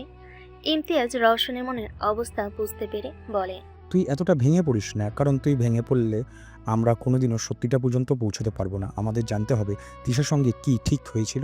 তবে হ্যাঁ, ও যেন কিছু টের না পায়। কিন্তু আমি কি করে ওর সামনে গিয়ে দাঁড়াবো? কিভাবে বলবো ওকে? দেখ রৌশন, আমাদের সত্যিটা জানতে হবে, আর হয়তো তখন বোঝা গেল যে আমরা যা যা ভাবছি তা নয়। দেখ, গাড়িটা কিন্তু ধস্তাধস্তির চিহ্ন পাওয়া গেছিল, তার থেকে বেশি কিছু নয়। এবার বাকি ব্যাপারটা তোকে ইতিশাই বলতে পারবে। আর একটা কথা, এই ডায়েরিটা তুই নিজের সঙ্গে নিয়ে যা। আমাদের যা যা কাজ আমরা তাই করে নিয়েছি। তুই আগে এই ব্যাপারটা ওর সাথে কথা বল, তারপর আমরা তোকে আরও কিছু বলার আগে, যেটা শুনলে তোর পায়ের তলায় মাটি হয়তো কিছুটা হলেও নড়ে চড়ে যেতে পারে। এখন বাসায় যা। রওশন কোনো রকমে গাড়ি চালিয়ে বাসে ফিরে। সে জানে না কিভাবে আজ তার বোনের মুখোমুখি হবে, কিন্তু সত্য উন্মোচনের জন্য তাকে সবকিছু জানতেই হবে। তাই নিজেকে যতটা সম্ভব শান্ত ও স্বাভাবিক করে সে এসে পৌঁছায় তিশার ঘরের সামনে। এরপর আলতো করে ভেজানো দরজায় হাত রেখে সে বলে, তৃষা, তুই কি ঘুমোচ্ছিস? ভেতরে বিছানার উপর চুপচাপ শুয়েছিল তিশা। তার দু চোখ বেয়ে গড়িয়ে পড়ছিল অশ্রু। সে জানে না কেন, কিন্তু সেই মুহূর্ত থেকে সে শুনেছে ইভানের মনে অন্য কেউ রয়েছে। সেই মুহূর্ত থেকে তার ভীষণ কষ্ট হচ্ছে, কিন্তু কেন সে জানে না। আজ যে তার কাছে কোনো উত্তর নেই, শুধু রয়েছে এক আকাশ সমান যন্ত্রণা। পাশে থাকা পাশ বালিশে মুখ গুজে সে পাথরের মতো পড়েছিল। হঠাৎ সেই মুহূর্তে রওশনের কণ্ঠস্বরটি তার কানে পৌঁছাতে তিশা চোখের পানি মুছে নিয়ে উঠে বসে বলে, না ভাইয়া, আমি জেগেই আছি, তুমি ভেতরে আসো। রওশন ভিতরে ঢুকতে দেখে তিশা চুপচাপ বই পড়ছে। রওশন বলে, তোকে আমার কিছু বলার আছে। হ্যাঁ বলো না ভাইয়া। মনে আছে তোকে আমি একটা ড্রেস দিয়েছিলাম, পরের সপ্তাহে আমাদের অফিসে একটা প্রোগ্রাম আছে আর আমি চাই তুই সেই ড্রেসটা পরবি। ওই ড্রেসটা? তিশা বুঝে উঠতে পারে না যে রওশন হঠাৎ কেন এরকম প্রশ্ন করছে। সে যে কোনোভাবেই সেই ঘটনাটি তাকে বলতে পারবে না সেই আগন্তুকের কথা বলতে, যে নিজের জীবন বাজি রেখে তাকে বাঁচিয়েছিল। সেই মুহূর্তটা তার একান্ত আপন, তাই সে সিদ্ধান্ত নেই কিছুতেই সত্যটা প্রকাশ্যে করবে না, যার জন্য যদি আজ নিজের ভাইয়ের বিরুদ্ধে তাকে যেতে হয় সে যাবে। হ্যাঁ, কেন? সেটা তো তোর খুব পছন্দের ড্রেস ছিল। হ্যাঁ, কিন্তু ওটা আমি পরতে পারবো না। আসলে ওটা আমি একজনকে দিয়ে দিয়েছি। কাকে দিয়েছিস তুই? আর দিলেও চেয়ে নিবি, আমি কিন্তু তোকে ওই ড্রেসেই দেখতে চাই। কিরে, ভাইয়ের কথা রাখবি না? ভাইয়া, তুই আমার কথাটা একটু বোঝার চেষ্টা কর। ওই ড্রেসটা আমি নিতে পারবো না, আমি অন্য কিছু পরে নেব। না, আমি চাই যে তুই ওটাই পরবি। তুই কিন্তু বলেছিলি আমার জীবনের সব থেকে সেরা মুহূর্তের তুই এই ড্রেসটা রেখেছিস, তাহলে এখন কেন বারণ করছিস? বারণ করছি কারণ নিজের কথা শেষ করতে পারবার আগেই থমকে যায় তিশা। ঠিক তার সামনে ছোট্ট একটি প্লাস্টিক ব্যাগে ভরে রাখা জামাটি ট্যাগ রাখে রওশন। এরপর শান্ত অথচ গম্ভীর গলায় বলে, আমি সব কিছু জানি তৃষা, কিন্তু তুই জানিস না যে এইটা ট্যাগটা সেই গাড়িটা থেকে পাওয়া গেছে যে গাড়িটার ভেতর তোকে জোর করে তুলে নেওয়া হয়েছিল। কেন বলছিস না আমাকে? আমি তো তোর ভাইয়া। আমার বোনের সাথে এত বড় একটা ঘটনা, কিন্তু আমার দুর্ভাগ্য আমি কিচ্ছু জানতে পারিনি। কথাগুলো বলতে বলতে রওশনের চোখের কোণে জমাট বাঁধে অশ্রু। তিশা এর আগে কখনো তার ভাইকে কাঁদতে দেখেনি। ধীর পায়ে তিশা তার দিকে এগিয়ে গিয়ে আলতো করে রওশনের কাঁধে হাত রেখে বলে, আমি একদম ঠিক আছি দা ভাই। তারা সত্যি আমার সাথে কিচ্ছু করার সাহসটাই পায়নি। তবে সত্যি বলতে কি জানিস, যদি সে না থাকতো তাহলে হয়তো ঘটনা অন্য কিছুই হতে পারতো। সে থাকতে আমার কোনো দিন কিচ্ছু হবে না ভাইয়া, কিচ্ছু না। আমি তোকে কথার কোনো মানে বুঝতে পারছি না। কোনো দিন যদি আবার তার সঙ্গে দেখা হয় তাহলে আমি নিজেই তাকে তোর কাছে নিয়ে আসবো, কিন্তু ততদিন তুই আমাকে কোনো প্রশ্ন করবি না। নিজের বোনের প্রতি এইটুকু বিশ্বাস আছে তো বল না ভাইয়া। তুই জানিস আমি কোনোদিন এমন কিছু করব না যাতে তোর কষ্ট হয়, তাই এইটুকু বিশ্বাসটা রাখ। আমি নিজের থেকেও বেশি তোকে বিশ্বাস করি তৃষা, কিন্তু মনে রাখিস অনেক সময় আমরা যেমনটা ভাবি তেমনটা তো নাও হতে পারে। যে তোকে বাঁচিয়েছে সে যেন অন্য কারো জীবন নিতে পারে না, সে বিষয়ে কি তুই নিশ্চিত থাকতে পারবি বল আমাকে? আমি যদিও কারোর ব্যাপারে নিশ্চিত নাও থাকতে পারি, তার ব্যাপারে আমি সব সময় নিশ্চিত থাকবো ভাইয়া। আমি জানি সে কোনো খুন করতে পারে না। যে হাতে সে আমাকে বাড়ি পর্যন্ত পৌঁছে দিয়েছে সেই হাত কখনোই কারোর প্রাণ নিতে পারে না, কখনোই না। রওশন তিশার কথার অর্থ বুঝে উঠতে পারে না। যে ছেলেটি সে হয়তো কখনোই দেখেনি, কিভাবে তার বিষয়ে এত নিশ্চিন্তে বলতে পারি সে, এই বিষয়টাই যেন কোনোভাবে বুঝতে পারছিল না রওশন। কিন্তু সে আর কোনো প্রশ্ন করল না। তিশাকে ঘুমাতে বলে সে নিজের ঘরে ফিরে আসতেই জোরে শব্দ করে বেজে উঠল তার ফোনটা। হ্যাঁ ইমতিয়াজ, বল। তিশার সাথে কথা হলো? জানতে পারলি কিছু? তেমন কিছু নয়, শুধু আমাকে বলল কেউ একজন নাকি ওকে বাঁচিয়েছিল আর সে হয়তো সব সময় তার সঙ্গেই আছে। আমি হয়তো জানি সে কে, এই কেনই বা তাকে বাঁচিয়েছে। ফোনের অপর প্রান্তে ইমতিয়াজকে বিবি করতে দেখে রওশন প্রশ্ন করে, তুই নিজের মনে মনে কি বলছিস? না না, ও কিছু। আচ্ছা শোন, তোকে যেই বই দিয়েছিলাম সেটা পড়েছিস? না, এখনো শুরু করা হয়নি, কিন্তু তোর শুনে মনে তুই খুব ইন্টারেস্টিং কিছু পেয়েছিস। শুধু এক্সাইটিং না, সাথে হরর, সাসপেন্স, থ্রিল, রোম্যান্স সব কিছুই পেয়েছি, যাকে বল একদম ব্লকবাস্টার। এতদিন পর বইটা খুঁজে পাওয়াতে আমি গল্পটা খুঁজে পেয়েছি। তুই এমনভাবে বলছিস মানে বইটাতে নিশ্চয়ই তেমন কিছু আছে। দেখ, এবার আর কোনো হেয়ালি না, ওটা আমার কাজ। তুই আমাকে পরিষ্কার করে বলতো কি কি পেয়েছিস সেই বইটাতে। প্রথমে যেটা বুঝেছি, সে এই বইটা কিন্তু সম্পূর্ণ হাতে লেখা। সামনে থাকা টেবিলটার উপর রাখা বেশ পড়ে যাওয়া সেই বইটার পাতাগুলো উল্টাতে উল্টাতে রওশন বলে, হ্যাঁ এটা তো আমিও দেখে বুঝতে পারছি।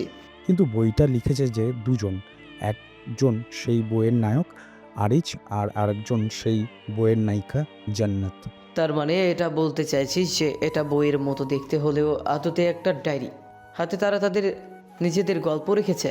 একেবারেই তাই, কারণ যখন কেউ নিজের ব্যাপারে লেখে তখন সে অনুভূতিগুলো প্রতিটা শব্দে প্রতিটা অক্ষরের মাঝে ফুটে ওঠে। আবার আসি পরের কথায়, ওই বইটা থেকে আমি মোট 3টে নাম পেয়েছি, আরিজ, জান্নাত আর ইভান। কি নাম বললি? ইভান? এই নামটা তো আমার খুব খুব শোনা শোনা মনে হচ্ছে। আচ্ছা, আর কি পেয়েছিস? বইটার কিছু পাতা উল্টালেই তুই কালো হয়ে যাওয়া সেই পাতাগুলো দেখতে পারবি, আর একটু ভালো করে দেখলে বুঝতে পারবি কেউ সেই পাতাগুলো ছিঁড়ে দিয়েছিল কিন্তু পারেনি, কারণ ওই ডায়েরির পাতাগুলো এক ধরনের বিশেষ মেটেরিয়াল দিয়ে তৈরি করা হয়েছে। তবে হ্যাঁ, এই বইয়ের প্রথম 15টা পাতা পড়লে তোর মনে হবে একটা মানুষ এতটা হিংস্র হতে পারে, এতটা নির্মম হতে পারে যে কেউ কাউকে খুন করতে তার হাত বিন্দুমাত্র কাঁপেনি। কিন্তু ধীরে ধীরে যখন তুই জীবনের গল্পের সঙ্গে জড়িয়ে যাবি তখন দেখবি সেই মানুষটা একেবারে বড্ড আপন। ইমতিয়াজ, তোর কি হয়েছে বলতো? হঠাৎ তুই এমন কবিদের মতো কথা বলছিস কেন? এই বইটা পড়লে তুই বলতে শুরু করবি, তবে একবার থেকে সিরিয়াস বিষয় যে হাতে লেখা দুটোই পেয়েছি, সেটা 7 বছর আগে। কিন্তু এই বইয়ের শেষ পাতায় আমি আরেকটা হাতের লেখা পেয়েছি, যেটা মাত্র 1 সপ্তাহ আগের। কি বলছিস? 1 সপ্তাহ? দেখ। রওশন দ্রুত বইটার শেষ পাতায় পৌঁছাতে দেখল পাতাটি সম্পূর্ণ খালি। সে অবাক হয়ে বলে, কোথায়? এখানে তো কিছুই নেই। 1 মিনিটে তোকে একটা পেন দিয়েছিলাম, মনে আছে? রওশন মাথা নেড়ে সেই পেজটি খুঁজতে শুরু করে। অবশ্য কিছুক্ষণের মধ্যে সেটি পেয়েও যায়।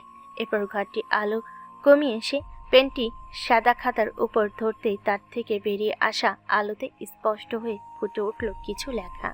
পরিচয় পাল্টে গেলেও প্রতিশোধের আগুন সেই একই থেকে যায়। তার মানে কেউ প্রতিশোধ নেওয়ার জন্যই কি ফিরছে? হয়তো তাই, হয়তো সেই কোনো অসমাপ্ত গল্পকে সমাপ্ত করার জন্য লিখেছে।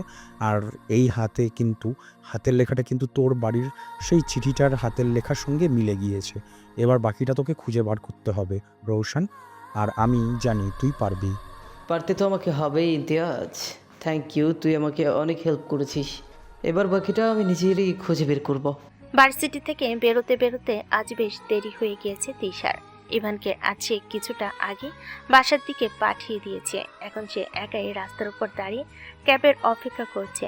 হঠাৎ তার সামনে এসে দাঁড়ালো একটি গাড়ি এবং সেখান থেকে কিছু ছেলে বেরিয়ে এসে তিশার মাথা বরাবর বন্দুক তাক করে। এরপর একটি ছেলে বলে, চুপচাপ গাড়িতে ওঠ, আর কোনো আওয়াজ করবি না, না হলে কিন্তু তোর অবস্থা ইভানের মতোই হবে।